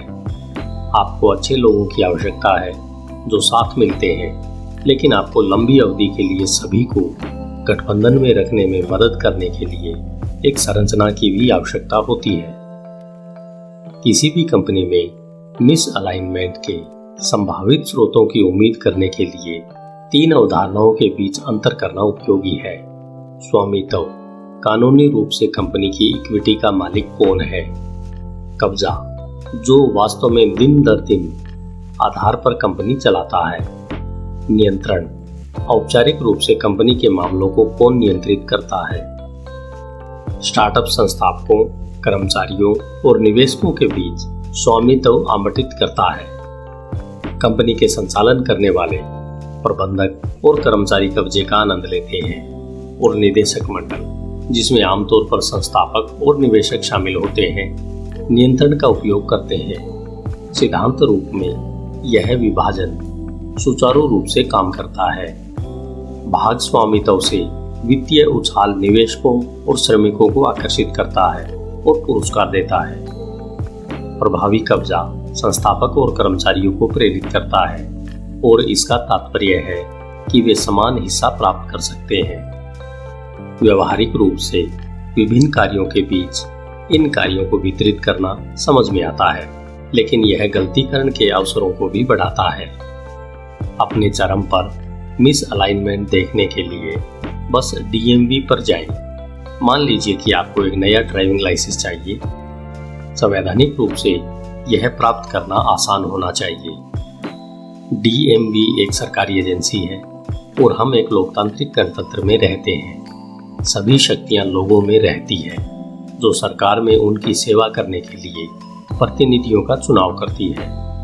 यदि आप नागरिक हैं तो आप डीएमवी के हिस्सा स्वामी हैं और आपके प्रतिनिधि इसे नियंत्रित करते हैं। इसलिए आपको चलने और आपको जो चाहिए उसे प्राप्त करने में सक्षम होना चाहिए। बेशक यह इस तरह काम नहीं करता है।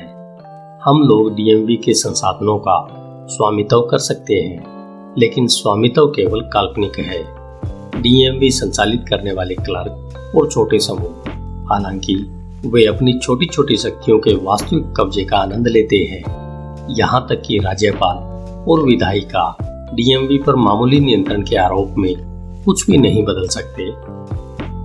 नौकरशाही चर्च अपने स्वयं के जड़त्व में कुछ भी कर सकते हैं। इसे कोई फर्क नहीं पड़ता कि अधिकारियों ने क्या कदम उठाए हैं, वे किसी के लिए उत्तरदायी नहीं।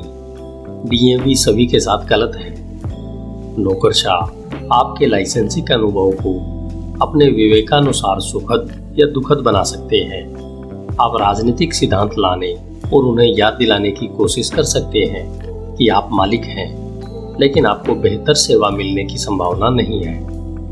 बड़े निगम डीएमवी से बेहतर काम करते हैं, लेकिन वे अभी भी स्वामित्व और कब्जे के बीच गलत तरीके से गुमराह करने के लिए मिसअलाइंड है।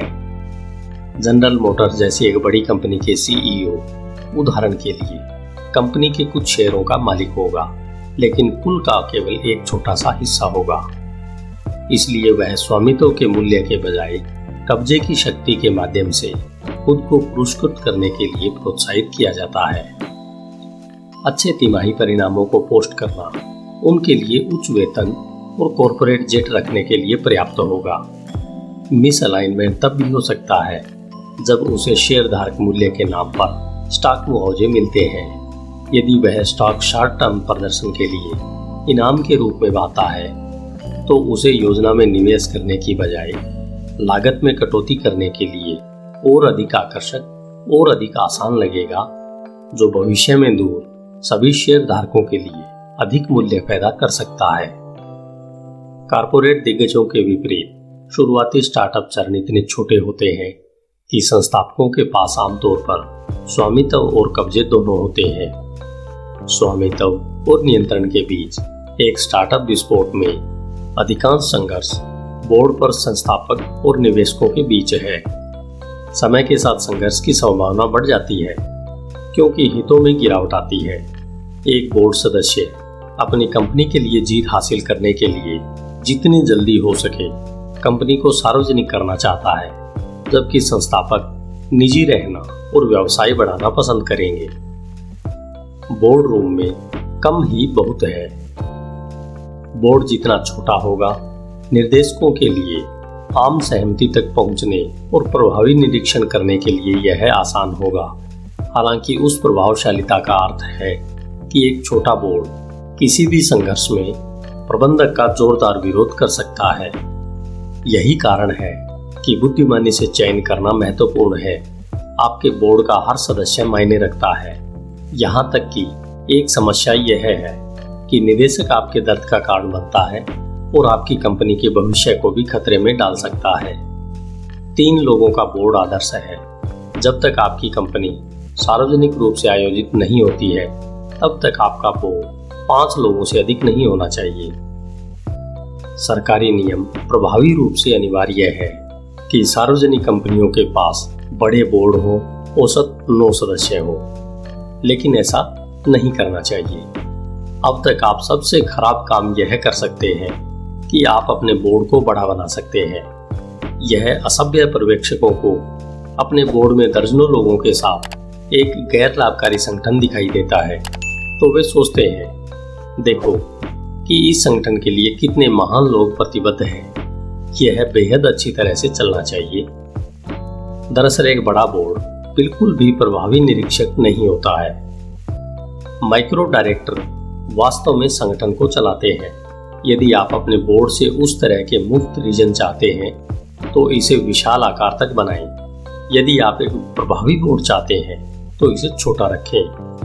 आप बस में हैं या बस से बाहर हैं। एक सामान्य नियम के अनुसार आपको अपनी कंपनी में शामिल हर व्यक्ति को पूर्णकालिक शामिल करना चाहिए।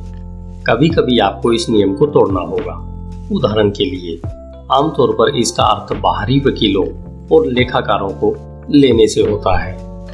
हालांकि जो भी स्टॉक विकल्प को नहीं रखता है या आपकी कंपनी से नियमित वेतन नहीं पाता है, वह मूल रूप से गलत तरीका है। मार्जिन पर वे निकट भविष्य में मूल्य का दावा करने के पक्षपातपूर्ण होंगे। भविष्य में और अधिक बनाने में आपकी सहायता नहीं करेंगे। यही कारण है कि भर्ती सलाहकार काम नहीं करते हैं, पार्ट टाइम कर्मचारी काम नहीं करते हैं। यहाँ तक कि दूरस्थ रूप से काम करना भी टालना चाहिए, क्योंकि जब भी सहकर्मी एक साथ पूरे समय में एक ही स्थान पर नहीं होते हैं तो मिस अलाइनमेंट हो सकता है। यदि आप निर्णय ले रहे हैं कि किसी को बोर्ड में लाने के लिए निर्णय लेना बाइनरी होता है। केन केसी ने सही कहा था, आप या तो बस में हैं या आप बस से बाहर हैं। कैश मुख्य नहीं है। लोगों के लिए पूरी तरह से प्रतिबद्ध होने के लिए उन्हें उचित रूप से मुआवजा दिया जाना चाहिए। जब भी एक उद्यमी मुझे अपनी कंपनी में निवेश करने के लिए कहता है तो मैं उससे पूछता हूँ कि वह खुद को कितना भुगतान करना चाहता है। यह सैकड़ों स्टार्टअप में निवेश करने के लिए एक कंपनी सीईओ का भुगतान कम करती है। मैंने देखा है कि यह एकमात्र स्पष्ट पैटर्न में से एक है। किसी भी मामले में शुरुआती चरण के सीईओ को नहीं। उद्यम समर्थित स्टार्टअप प्रति वर्ष $1.5 लाख से अधिक वेतन प्राप्त करता है। इससे कोई फर्क नहीं पड़ता कि वह इसका गूगल पर उपयोग करता है या उसके पास एक बड़ा मॉर्गेज और भारी निजी स्कूल फीस है। यदि एक सीईओ प्रति वर्ष $3 लाख इकट्ठा करता है तो वह एक संस्थापक की तुलना में राजनेता की तरह बनने का जोखिम उठाता है। उच्च वेतन उसे वेतन के साथ स्थिति की रक्षा करने के लिए प्रोत्साहित करता है, न कि सतह की समस्याओं के लिए हर किसी के साथ काम करने और आक्रामक रूप से उन्हें ठीक करने के लिए। इसके विपरीत एक कम वेतन वाला सीईओ कंपनी के मूल्य को पूरी तरह से बढ़ाने पर केंद्रित होगा। कम वेतन प्राप्त सीईओ भी हर किसी के लिए मानक निर्धारित करता है। बॉक्स के सीईओ हारून लेवी बॉक्स के शुरू होने के 4 साल बाद कंपनी में हर किसी से कम भुगतान लेने के लिए हमेशा सावधान थे। वह अभी भी एक बेडरूम वाले अपार्टमेंट में मुख्यालय से 2 ब्लॉक दूर रह रहे थे, बिना किसी फर्नीचर व गद्दे को छोड़कर। प्रत्येक कर्मचारी ने कंपनी के मिशन के प्रति अपनी स्पष्ट प्रतिबद्धता देखी और इसे अनुकरण किया। यदि कोई सीईओ कंपनी में सबसे कम वेतन लेकर उदाहरण नहीं दिखाता है तो वह उच्चतम वेतन लेकर वही काम कर सकता है। जब तक कि आंकड़ा अभी भी मामूली है, यह नकद मुआवजे पर प्रभावी छत सेट करता है। नकद आकर्षक है, यह शुद्ध विकल्प प्रदान करता है। एक बार जब आप अपने पेचेक प्राप्त कर लेते हैं तो आप जो कुछ भी चाहते हैं वह कर सकते हैं। हालांकि उच्च नकद मुआवजे कर्मचारियों को कंपनी से मूल्य का दावा करने के लिए सिखाता है, क्योंकि भविष्य में नया मूल्य बनाने के लिए अपना समय निवेश करने के बजाय यह पहले से मौजूद है। एक नकद बोनस नकदी वेतन से थोड़ा बेहतर है। कम से कम यह अच्छी तरह से काम पर आकस्मिक लाभ होता है, लेकिन यहाँ तक कि तथाकथित प्रोत्साहन वेतन भी अल्पकालीन सोच और मूल्य हथियाने को प्रोत्साहित करता है। किसी भी प्रकार की नकदी भविष्य के मुकाबले ज्यादा है। निहित दिलचस्पी।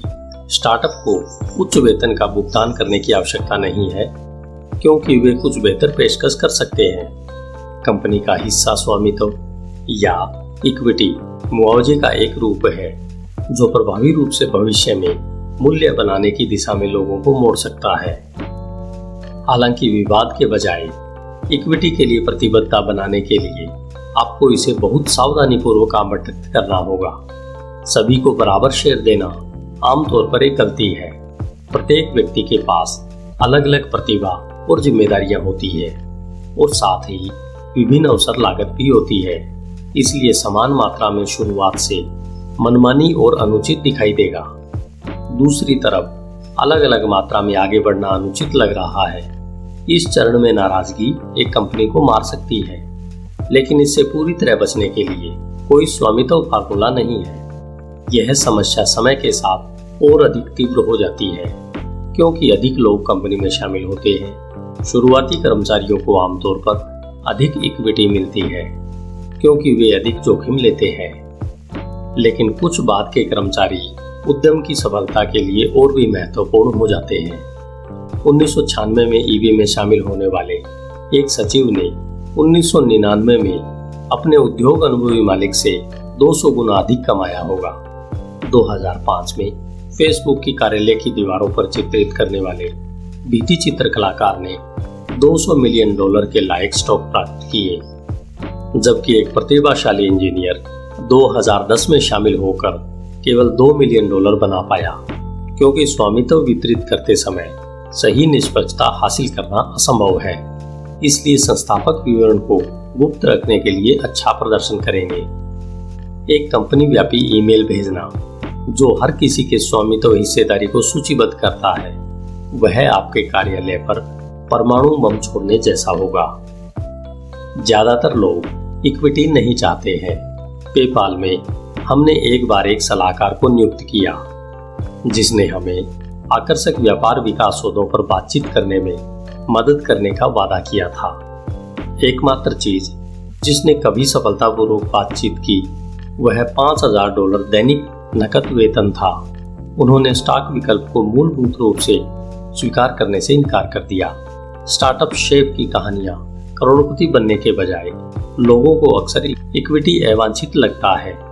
यह नकदी की तरह तरल नहीं है, यह एक विशिष्ट कंपनी से जुड़ा हुआ है, और अगर वह कंपनी सफल नहीं होती है तो यह बेकार है। इन सीमाओं के कारण इक्विटी एक शक्तिशाली उपकरण है। कोई भी जो आपकी कंपनी का हिस्सा नकदी में भुगतान करने के लिए पसंद करता है, वह लंबे समय तक प्राथमिकता और भविष्य में आपकी कंपनी के मूल्य को बढ़ाने की वचनबद्धता को दर्शाता है। इक्विटी सही प्रोत्साहन नहीं बन सकती, लेकिन संस्थापक के लिए कंपनी में सभी को व्यापक रूप से संगठित रखने का यह सबसे अच्छा तरीका है। स्थापना की ओर बढ़त। बॉब डायलन ने कहा, जो बनने में व्यस्त नहीं है वह मरने में व्यस्त है। यदि यह सही है तो बनना सिर्फ एक पल में नहीं होता है, और कम से कम कविता के रूप में इसे किसी भी तरह से करना जारी रख सकते हैं। हालांकि कंपनी का संस्थापक क्षण वास्तव में केवल एक बार होता है, केवल शुरुआत में ही आपके पास ऐसे नियमों को स्थापित करने का अवसर होता है जो भविष्य में मूल्य के निर्माण के लिए लोगों को अलाइन करेंगे। सबसे मूल्यवान प्रकार की कंपनी आविष्कार के लिए खुलेपन को बरकरार रखती है, जो शुरुआत की सबसे विशेषता है। यह संस्थापक की दूसरी कम स्पष्ट समझ होती है। यह तब तक चलता है जब तक कोई कंपनी नई चीजें बना रही है, और जब निर्माण बंद हो जाता है तो यह समाप्त हो जाता है। यदि आपको सही क्षण मिल रहा है तो आप एक मूल्यवान कंपनी बनाने से अधिक कर सकते हैं। आप विरासत में सफलता की अध्यक्षता के बजाय नई चीजों के निर्माण की दिशा में अपने दूर के भविष्य को हासिल कर सकते हैं। आप अपनी स्थापना अनिश्चित काल तक बढ़ा सकते हैं। धन्यवाद। HindiAudiobook.com। आइए चलते हैं अध्याय 10 की ओर। आपका दिन शुभ हो। अध्याय 10, मोनोपोली और संगठनकर्ता। HindiAudiobook.com। एक विचार के साथ शुरू करें। आदर्श कंपनी संस्कृति कैसी होती है? कर्मचारियों को अपने काम से प्यार करना चाहिए, उन्हें कार्यालय में जाने का आनंद लेना चाहिए कि औपचारिक व्यावसायिक समय का कोई औचित्य न हो और कोई भी घड़ी को न देखता हो। वर्क स्पेस खुला होना चाहिए, यानी ज्यादा भीड़ वाला नहीं होना चाहिए। श्रमिकों को घर जैसा महसूस करना चाहिए। पिन बैग कुर्सियां और ping pong table file cabinet से ज्यादा होनी चाहिए। मुफ्त मालिश, साइट पर सुशी शेफ और यहाँ तक कि योग कक्षाएं भी दृश्य को मीठा कर देंगी। पालतू जानवरों का भी स्वागत होना चाहिए। शायद कर्मचारियों के कुत्ते और बिल्लियों को आधिकारिक कंपनी मस्कट के रूप में वह मछली को भी कार्यालय में शामिल करना चाहिए। इस तस्वीर में गलत क्या है? इसमें कुछ बेतुके भत्ते शामिल हैं। सिलिकॉन वैली इसे पसंद करती है। इन सब पदार्थों में से किसी के बिना काम भी तो नहीं चलता है। आप अपने कार्यालय की सजावट करने के लिए एक इंटीरियर डिजाइनर को भर्ती करके अपने नीतियों को ठीक करने के लिए मानव संसाधन परामर्शदाता या अपने बजवर्ड को बढ़ाने के लिए एक ब्रांडिंग विशेषज्ञ को नियुक्त करे बिना सार्थक कुछ भी पूरा नहीं कर सकते हैं। किसी भी कंपनी की कंपनी संस्कृति उसके अलावा कहीं मौजूद नहीं है। हर कंपनी एक संस्कृति है। एक स्टार्टअप एक मिशन पर लोगों की एक टीम बनाता है और एक अच्छी संस्कृति प्रोफेशनलिज्म से आगे। पहली टीम जिसे मैंने बनाया है, सिलिकॉन वैली में उसे पेपाल माफिया के रूप में जाना जाता है, क्योंकि मेरे कई सहयोगी एक दूसरे की मदद करने और सफल तकनीकी कंपनियों में निवेश करने में मदद करने के लिए चले गए हैं। हमने पेपाल को 2002 में $1.5 बिलियन में ईबे को बेच दिया। तब से एलन मस्क ने स्पेसएक्स की स्थापना की और टेल्सा मोटर्स की सह स्थापना की। रीड हाफमैन ने लिंक्डइन की सह स्थापना की। स्टीव चेन, चाड हर्ले और जावेद करीम ने एक साथ यूट्यूब की स्थापना की। जेरेमी स्टॉपलमैन और रेसल सिमंस ने एप्पल की स्थापना की। डेविड सैक्स ने यमर की सह स्थापना की और मैंने पेलेंटियर की सह स्थापना की। आज उन सभी 7 कंपनियों में प्रत्येक $1 बिलियन से अधिक की मूल्यवान है। पेपाल के कार्यालय की सुविधाओं को कभी भी ज्यादा प्रेस कवर नहीं मिला, लेकिन टीम ने एक साथ और व्यक्तिगत असाधारण रूप से अच्छा प्रदर्शन किया है। सांस्कृतिक मूल कंपनी को पार करने के लिए पर्याप्त मजबूत थी। हमने रेज्यूमेस के माध्यम से छेड़छाड़ करके और सबसे प्रभावशाली लोगों को भर्ती करके माफिया इकट्ठा नहीं किया। जब मैंने न्यूयॉर्क कानून फर्म में काम किया था तो मैंने उस दृष्टिकोण के मिश्रित परिणाम पहले ही देखे थे। जिन वकीलों के साथ मैंने काम किया वह एक मूल्यवान व्यवसाय चला रहे थे और वे एक प्रभावशाली व्यक्ति थे, लेकिन उनके बीच संबंध अजीब महीन थे। उन्होंने पूरे दिन एक साथ बिताया, लेकिन उनमें से कुछ को कार्यालय के बाहर एक दूसरे से कहने के लिए बहुत कुछ है। ऐसा लग रहा था उन लोगों के समूह के साथ क्यों काम करें जो एक दूसरे को भी पसंद नहीं करते। कई लोगों को लगता है कि यह पैसा बनाने के लिए जरूरी बलिदान है, लेकिन कार्यस्थल का एकमात्र पेशेवर दृष्टिकोण होना, जिसमें मुक्त एजेंट लेनदेन के आधार पर चेक इन और चेकआउट करते हैं, ठंड से भी बदतर है। यह तर्क संगत भी नहीं है, क्योंकि समय आपकी सबसे मूल्यवान संपत्ति है। इसलिए यह उन लोगों के साथ काम करने में व्यर्थ है जो किसी भी दीर्घकालीन भविष्य की कल्पना नहीं करते हैं। यदि आप काम पर अपने समय के फल के बीच टिकाऊ रिश्तों की गणना नहीं करते हैं, तो आपने अपना समय अच्छी तरह से निवेश नहीं किया है, यहाँ तक कि पूरी तरह से वित्तीय क्षेत्रों में भी। शुरुआत से मैं पेपाल को लेनदेन के बजाय कसकर करना चाहता था। मैंने सोचा कि मजबूत संबंध हमें काम पर केवल खुश और बेहतर ही नहीं, बल्कि पेपाल से भी अधिक हमारे करियर में भी सफल होंगे। इसलिए हमने उन लोगों को लेने के लिए तैयार किया जो वास्तव में एक साथ काम करने का आनंद लेंगे। उन्हें प्रतिभाशाली होना था, लेकिन इससे भी अधिक कि उन्हें विशेष रूप से हमारे साथ काम करने में उत्साहित होना था। वह पेपाल माफिया की शुरुआत थी। कंसल्टेंट भर्ती किसी भी कंपनी के लिए एक प्रमुख योग्यता है। इसे कभी आउटसोर्स नहीं किया जाना चाहिए। आपको उन लोगों की जरूरत है जो कागज पर कुशल नहीं है, बल्कि भर्ती करने के बाद एक साथ मिलकर काम करेंगे। पहले 4 या 5 बड़े इक्विटी हिस्से या उच्च प्रोफाइल जिम्मेदारियों से आकर्षित हो सकते हैं। उन स्पष्ट पेशकशों से अधिक महत्वपूर्ण इस सवाल का आपका जवाब है, 20वें कर्मचारी को आपकी कंपनी में क्यों शामिल होना चाहिए। प्रतिभाशाली लोगों को आपके लिए काम करने की आवश्यकता नहीं है, उनके पास बहुत सारे विकल्प हैं।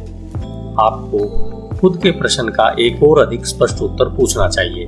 जब कोई व्यक्ति गूगल में काम करके अधिक पैसा और अधिक प्रतिष्ठा प्राप्त कर सकता है, तो वह आपकी कंपनी के 20वें इंजीनियर के रूप में क्यों शामिल होना चाहेगा। यहाँ कुछ बुरे जवाब दिए गए हैं। आपके स्टॉक विकल्प कहीं अधिक मूल्यवान होंगे। आप दुनिया के सबसे बुद्धिमान लोगों के साथ काम करना चाहेंगे। आप दुनिया की सबसे चुनौतीपूर्ण समस्याओं को हल करने में मदद कर सकते हैं। क्या बकवास है। मूल्यवान स्टॉक, स्मार्ट लोग या दुनिया की समस्याएं? कुछ नहीं। लेकिन हर कंपनी इन दोनों दावों को बनाती है, इसलिए वे आपकी मदद करने में मदद नहीं करेंगे। सामान्य पिच इस बारे में कुछ नहीं कहती है कि भर्ती योग्य लोग अन्य की बजाय आपकी कंपनी में शामिल होना चाहिए। केवल अच्छे जवाब आपकी कंपनी के लिए विशिष्ट हैं, इसलिए आप उन्हें इस पुस्तक में नहीं पाएंगे। लेकिन 2 सामान्य प्रकार के अच्छे उत्तर हैं, आपके मिशन के बारे में जवाब और आपकी टीम के बारे में जवाब। यदि आप यह समझ सकते हैं कि आपका मिशन क्यों आकर्षक है, तो आप उन कर्मचारियों को आकर्षित करेंगे। सामान्य रूप से यह क्यों महत्वपूर्ण नहीं है, लेकिन आप कुछ महत्वपूर्ण क्यों कर रहे हैं कि कोई और नहीं कर रहा है। यही एकमात्र चीज है जो इसके महत्व को अद्वितीय बना सकती है। पेपाल में यदि आप अमेरिकी डॉलर को बदलने के लिए एक नई डिजिटल मुद्रा बनाने के विचार से उत्साहित थे, तो हम आपसे बात करना चाहते थे। यदि नहीं, तो आप हमारे लिए सही फिट नहीं है। यहाँ तक कि एक महान मिशन पर्याप्त नहीं है। भर्ती की तरह जो कर्मचारी के रूप में सबसे अधिक व्यस्त होगा, वह भी आश्चर्यचकित होगा। क्या ये ऐसे लोग हैं जिनके साथ मैं काम करना चाहता हूँ? आपको यह समझाने में सक्षम होना चाहिए कि आपकी कंपनी व्यक्तिगत रूप से उनके लिए एक अद्वितीय मैच क्यों है। और यदि आप ऐसा नहीं कर सकते हैं, तो शायद वह सही मैच नहीं है। सबसे पहले परख युद्ध से लड़ो मत। कोई भी जो मुफ्त कपड़े धोने की पिकअप या पालतू जानवरों की देखभाल से ज्यादा प्रभावित होगा, आपकी टीम के लिए एक बुरा सिलेक्शन होगा। बस स्वास्थ्य बीमा जैसी मूल बातें शामिल करें और फिर वादा करें कि कोई अन्य क्या कर सकता है। महान लोगों के साथ एक अद्वितीय समस्या पर अपरिवर्तनीय काम करने का अवसर। आप शायद मुआवजे या भत्ते के मामले में 2014 का गूगल नहीं हो सकते हैं, लेकिन यदि आप पहले से ही अपने मिशन और टीम के बारे में अच्छे जवाब रखते हैं, तो आप गूगल की तरह हो सकते हैं। सिलिकॉन वैली के ऑडियंस में क्या है। बाहर से आपकी कंपनी में हर कोई एक ही तरीके से दिखना चाहिए। पूर्वी तट पर लोगों के विपरीत, जो सभी अपने उद्योग के आधार पर एक ही पतला जीन्स या सेपरेंस सूट पहनते हैं, माउंटेन व्यू और पालो आल्टो में युवा लोग टी शर्ट पहने काम पर जाते हैं। यह एक बात है कि तकनीकी श्रमिकों को वे जो पहनते हैं उसके बारे में परवाह नहीं करते हैं। लेकिन यदि आप उन टी शर्टों पर बारीकी से देखते हैं तो आप पहनने वालों की कंपनियों के लोगो देखेंगे। स्टार्टअप कर्मचारी जो तुरंत बाहरी लोगों के लिए अलग अलग होता है, वह ब्रांडेड टी शर्ट या हुडी में जो उसे अपने सहकर्मी के समान दिखाता है। स्टार्टअप वर्दी एक सरल लेकिन आवश्यक सिद्धांत को समाहित करती है। आपकी कंपनी में हर किसी के समान तरीके से अलग होना चाहिए। समान विचारधारा वाले लोगों की जनजाति को कंपनी के मिशन के लिए समर्पित रूप से समर्पित किया जाना चाहिए। पेपाल में मेरे सह संस्थापक मैक्स लेविनिन कहते हैं कि स्टार्टअप को अपने प्रारंभिक कर्मचारियों को जितना संभव हो उतना व्यक्तिगत बनाना चाहिए। स्टार्टअप में सीमित संसाधन और छोटी टीम होती है। बने रहने के लिए उन्हें जल्दी और कुशलता से काम करना चाहिए। जब हर कोई दुनिया की समझ साझा करता है तो ऐसा करना आसान है। शुरुआती पेपाल टीम ने अच्छी तरह से काम किया क्योंकि हम सभी एक ही तरह से क्रेजी थे। हम सभी को विज्ञान कथा पसंद थी और हमने पूंजीवादी स्टार वार्स के कम्युनिस्ट स्टार ट्रैक को पसंद किया। सबसे महत्वपूर्ण बात यह है कि हम सभी डिजिटल मुद्रा बनाने के लिए चकित थे क्योंकि उन्हें सरकारों के बजाय व्यक्तियों द्वारा नियंत्रित किया जाएगा। कंपनी के काम करने के लिए इससे कोई फर्क नहीं पड़ता कि लोग किस तरह दिखते थे या वे किस देश से आए थे, लेकिन हमें समान रूप से चकित होने के लिए हर नई नियुक्ति की आवश्यकता थी। एक काम करो, अंदर प्रत्येक व्यक्ति को उसके काम की तेजी से प्रतिष्ठित किया जाना चाहिए। स्टार्टअप में कर्मचारियों को जिम्मेदारियां आवंटित करते समय आप कार्यों के साथ प्रतिभाओं को कुशलता पूर्वक मिलान करने के लिए इसे सरल अनुकूलन समस्या के रूप में पेश करके शुरू कर सकते हैं। लेकिन अगर आप इसे किसी भी तरह से सही तरीके से जान सकते हैं तो भी कोई भी समाधान जल्दी टूट जाएगा। आंशिक रूप से ऐसा इसलिए है क्योंकि स्टार्टअप को तेजी से आगे बढ़ना पड़ता है, इसलिए व्यक्तिगत भूमिका लंबे समय तक स्थायी नहीं रह सकती है। लेकिन यह भी इसलिए है क्योंकि नौकरी के कार्य केवल श्रमिकों और कार्यों के बीच संबंधों के बारे में नहीं है, वे कर्मचारियों के बीच संबंधों के बारे में भी है। पेपाल में मैनेजर के रूप में मैंने जो सबसे अच्छी चीज की वह थी कंपनी में हर व्यक्ति को सिर्फ एक चीज करने के लिए जिम्मेदार बनाना। प्रत्येक कर्मचारी की एक चीज अनूठी थी और हर कोई जानता था कि मैं केवल उस चीज पर उसका मूल्यांकन करूंगा। मैंने लोगों के प्रबंधन के कार्य को सरल बनाने के लिए यह करना शुरू कर दिया था। लेकिन फिर मैंने एक गहरा परिणाम देखा। भूमिकाओं को परिभाषित करने से संघर्ष कम हो गए। एक कंपनी के अंदर ज्यादातर झगड़े तब होते हैं जब सहकर्मी एक ही जिम्मेदारी के लिए प्रतिस्पर्धा करते हैं। शुरुआती चरणों में नौकरी की भूमिका तरल पदार्थ के बाद स्टार्टअप का विशेष रूप से उच्च जोखिम होता है। प्रतिस्पर्धा को खत्म करना हर किसी के लिए दीर्घकालीन संबंध बनाने के लिए आसान बनाता है, जो केवल व्यावसायिकता से आगे निकलता है। इससे भी अधिक आंतरिक शांति एक स्टार्टअप को जीवित रहने में सक्षम बनाता है। जब स्टार्टअप विफल हो जाता है तो हम अक्सर कल्पना करते हैं कि यह प्रतिस्पर्धी पारिस्थितिक तंत्र में हिंसक प्रतिवादियों के लिए झुका हुआ है। लेकिन हर कंपनी का अपना एक पारिस्थितिक तंत्र होता है और गुटों के संघर्ष से यह बाहरी खतरों के प्रति संवेदनशील हो जाता है। आंतरिक संघर्ष एक ऑटोइम्यून बीमारी की तरह है।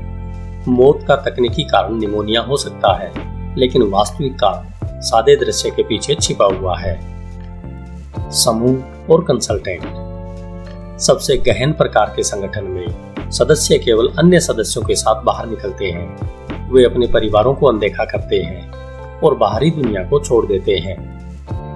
बदले में वे संबंधित लोगों की मजबूत भावनाओं का अनुभव करते हैं और शायद सामान्य लोगों को अनजान सत्य से वंचित कर देते हैं। हमारे पास ऐसे संगठनों के लिए एक शब्द है, कल्ट यानी समूह। उन समर्पण की संस्कृति बाहर से क्रेजी दिखती है क्योंकि सबसे कुख्यात संप्रदाय ओमिकी डेल थे और चार्ल्स मैनसन ने अच्छा नहीं किया, लेकिन उद्यमियों को चरम समर्पण की संस्कृतियों को गंभीरता से लेना चाहिए। क्या किसी के काम में एक हल्का रवैया मानसिक स्वास्थ्य का संकेत है? क्या केवल एक पेशेवर दृष्टिकोण ही एकमात्र दृष्टिकोण है? एक पंथ का चरम विपरीत एक्सेंचर जैसे परामर्श फर्म है।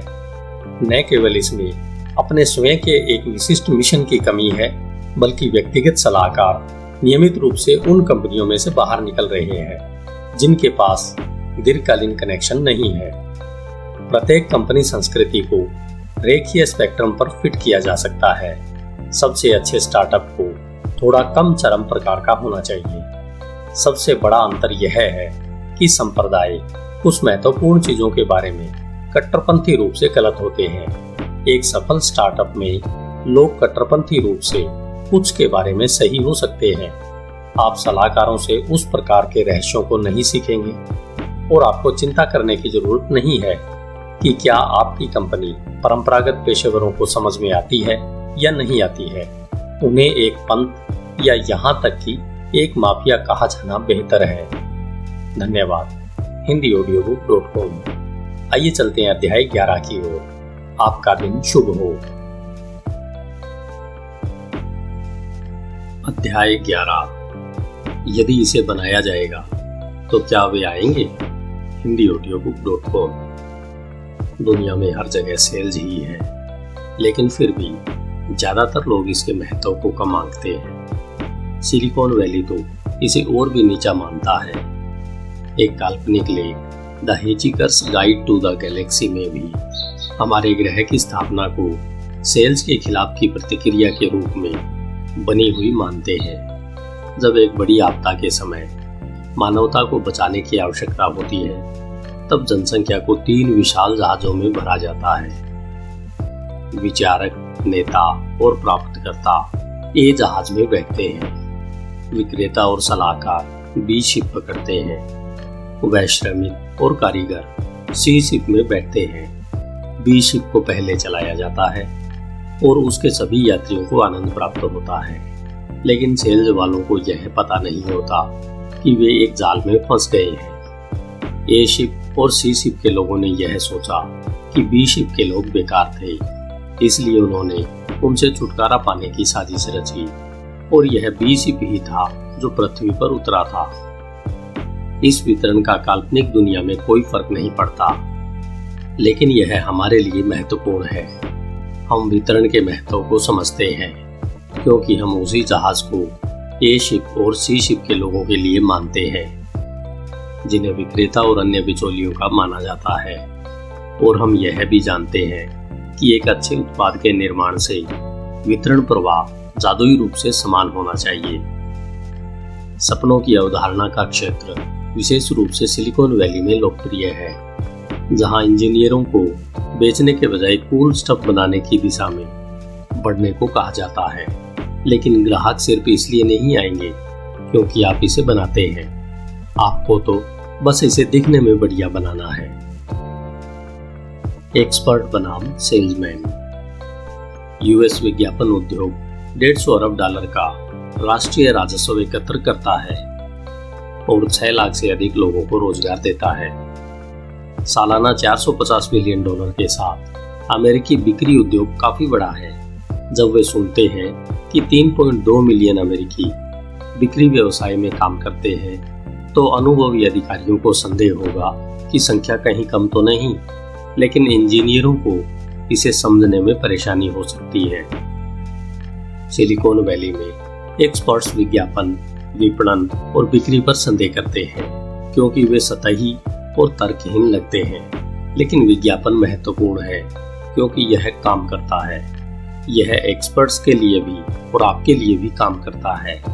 आप सोच सकते हैं कि आप एक अपवाद हैं, आपकी प्राथमिकताएं भिन्न हैं इसलिए विज्ञापन केवल अन्य लोगों पर काम करता है। सबसे स्पष्ट बिक्री पिचों का विरोध करना आसान है, इसलिए हम अपनी स्वतंत्रता के झूठे आत्मविश्वास का मजा लेते हैं। लेकिन विज्ञापन आपको अभी उत्पाद खरीदने के लिए मौजूद नहीं है, यह तो आपके दिमाग में सूक्ष्म इंप्रेशन एम्बेड करने के लिए मौजूद है, जो बाद में बिक्री को चलाएगा। जो कोई भी अपने आप पर अपने संभावित प्रभाव को स्वीकार नहीं कर सकता है, वह अपने आप को दोगुना धोखा दे रहा है। पारदर्शिता के लिए एक्सपर्ट का उपयोग किया जाता है। वे कंप्यूटर प्रोग्रामिंग जैसे तकनीकी कौशल में विशेषज्ञ बनकर अपने मूल्य को बनाते हैं। इंजीनियरिंग विषयों में एक समाधान या तो काम करता है या यह विफल हो जाता है। आप किसी और के काम की तुलनात्मक आसानी से मूल्यांकन कर सकते हैं, क्योंकि सतह की उपस्थिति ज्यादा मायने नहीं रखती है। बिक्री में इसके बिल्कुल विपरीत होता है। आंतरिक वास्तविकता को बदले बिना सतही वास्तविकताओं को बदलने के लिए एक ऑर्केस्ट्रेटेड अभियान है। यह मूल रूप से बेईमान नहीं होने पर इंजीनियरों को तुच्छ मानता है। वे जानते हैं कि उनकी अपनी नौकरियां कठिन है, इसलिए जब वे किसी ग्राहक के साथ फोन पर हंसते हुए या 2 घंटे के लंच जाने वाले विक्रेता लोगों को देखते हैं, तो उन्हें संदेह है कि कोई वास्तविक काम नहीं किया जा रहा है। यदि कुछ भी हो, तो लोग विज्ञान और इंजीनियरिंग की सापेक्ष कठिनाइयों को अधिक महत्व देते हैं, क्योंकि उन क्षेत्रों की चुनौतियां स्पष्ट है। क्या नर्स मिस याद है कि वो कैसे बिक्री को आसान बनाने के लिए कड़ी मेहनत करती है? बिक्री छिपी हुई होती है। सभी सेल्समैन अभिनेता होते हैं। उनकी प्राथमिक प्रेरणा है ईमानदारी नहीं। यही कारण है कि सेल्समैन शब्द छुपा हो सकता है और वास्तव में वह कार डीलर हो। लेकिन हम केवल अजीब स्पष्ट विक्रेता यानी बुरे लोगों के लिए नकारात्मक प्रतिक्रिया देते हैं। बिक्री क्षमता की एक विस्तृत श्रृंखला है। नौसिखियों, विशेषज्ञों और मालिकों के बीच कई क्रमीकरण हैं। यहाँ तक कि बिक्री ही सब कुछ है। यदि आप किसी भी बड़ी सेल्स को नहीं जानते हैं, तो ऐसा इसलिए नहीं है क्योंकि आपने उनका सामना नहीं किया है, बल्कि इसलिए कि उनकी कला सादे दृष्टि में छिपी हुई है। टॉम सायर अपने पड़ोस के दोस्तों को उनके लिए बाढ़ को सफेद करने के लिए राजी करने में कामयाब रहे। एक कुशल कदम, लेकिन उन्हें वास्तव में उनके काम करने के विशेषाधिकार के लिए भुगतान करने के लिए आश्वस्त करना एक बड़ा कदम था, जबकि उसके दोस्त बुद्धिमान नहीं थे। 1876 में ट्वेन ने लिखा था, क्योंकि बहुत कुछ नहीं बदला है। अभिनय की तरह छिपी हुई बिक्री सबसे अच्छी तरह से काम करती है।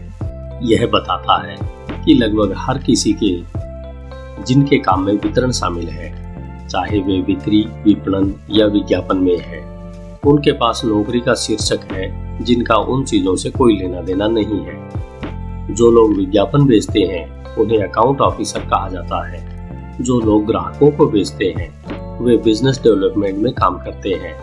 जो लोग कंपनियां बेचते हैं वे इन्वेस्टमेंट बैंकर होते हैं, और जो लोग खुद को बेचते हैं उन्हें राजनेता कहा जाता है। इन पुनर्विचारों का एक कारण है कि जब हम बेचने जा रहे हैं तो हम में से कोई भी इसे याद नहीं रखना चाहता है। हम चाहे अपने करियर में जो कुछ भी करें, लेकिन सेल्स की क्षमता हमें सुपरस्टार से भी अलग करती है। वॉल स्ट्रीट में तकनीकी विशेषज्ञता की रक्षा करने वाले विश्लेषक के रूप में एक भर्ती शुरू हुई है, लेकिन वास्तव में उसका लक्ष्य एक डील मेकर बनना है। एक वकील चाहे अपने पेशेवर प्रमाण पत्रों पर इतरा सकता है, लेकिन कानून फर्मों का नेतृत्व उनके द्वारा किया जाता है जो बड़े ग्राहकों को लाते हैं। यहाँ तक कि विश्वविद्यालय के प्रोफेसरों, जो विद्वानों की उपलब्धि से अधिकार का दावा करते हैं, स्वयं प्रमोटरों से ईर्ष्या रखते हैं जिनकी अपने फील्ड में मास्टरी होती है। इतिहास या अंग्रेजी के बारे में अकादमिक विचार न केवल अपने बौद्धिक गुणों से बिकते हैं, बल्कि मौलिक भौतिकी का एजेंडा और कैंसर अनुसंधान के भविष्य के मार्ग भी प्रेरणा के परिणाम है। सबसे मौलिक कारण यह है कि व्यावसायिक लोग बिक्री के महत्व को कम समझते हैं। इसे गुप्त रूप से संचालित दुनिया में हर क्षेत्र के हर स्तर पर छिपाने के लिए व्यवस्थित प्रयास होते हैं। इंजीनियर्स ग्रे एक इतना बड़ा उत्पाद है कि यह इसे खुद ही बेचता है, लेकिन जो भी वास्तव में असली उत्पाद के बारे में यह कहता है कि उन्हें झूठ बोलना चाहिए। या तो वे भ्रमित हैं या वे कुछ ऐसा बेच रहे हैं जिनमें खुद से ही विरोधाभास हो रहा है। पॉलर व्यापार क्लेंच चेतावनी देता है कि सबसे अच्छा उत्पाद हमेशा नहीं जीतता है। अर्थशास्त्री इसे पथ निर्भरता के लिए जिम्मेदार ठहराते हैं। विशिष्ट गुणवत्ता परिस्थितियों से स्वतंत्र विशिष्ट परिस्थितियों का निर्धारण कर सकते हैं कि कौन से उत्पादों को व्यापक रूप से अपनाने से आनंद मिलता है। यह सच है, लेकिन इसका मतलब यह नहीं है कि आज हम जिस ऑपरेटिंग सिस्टम का उपयोग करते हैं और टाइप करने के लिए कीबोर्ड लेआउट को केवल एक मौके के लिए ही लगाया जाता है। अपने उत्पाद का डिजाइन आवश्यक रूप से वितरण के लिए सोचना बेहतर है। यदि आपने कुछ नया आविष्कार किया है तो इससे कोई फर्क नहीं पड़ता कि उत्पाद कितना अच्छा है। अगर आपने इसे बेचने के लिए एक प्रभावी तरीका नहीं खोजा है तो आपके पास एक बुरा व्यवसाय है। उत्पाद को कैसे बेचें? सुपीरियर बिक्री और वितरण के द्वारा कोई भी प्रोडक्ट मोनोपोली बना सकता है। इसका उलट सत्य नहीं है। इससे कोई फर्क नहीं पड़ता कि आपका उत्पाद कितना मजबूत है, भले ही यह बढ़िया है और यह आजमाने के बाद तुरंत पसंद किया जाता हो, लेकिन फिर भी आपको एक मजबूत सेल्स प्लान बनाना ही होगा। 2 मीट्रिक प्रभावी वितरण के लिए सीमा निर्धारित करते हैं। एक ग्राहक के साथ आपके रिश्ते के दौरान औसत कुल शुद्ध लाभ जो आप एक नया ग्राहक बनाने के लिए खर्च की गई राशि से अधिक होना चाहिए। आमतौर पर आपके उत्पाद की कीमत जितनी अधिक होगी उतना ही आपको बिक्री करने के लिए खर्च करना होगा, और इसे खर्च करने के लिए इतनी ही अधिक समझदारी लगेगी। वितरण विधियों को बनाने के लिए इसे निरंतरता पूर्वक इस्तेमाल किया जा सकता है।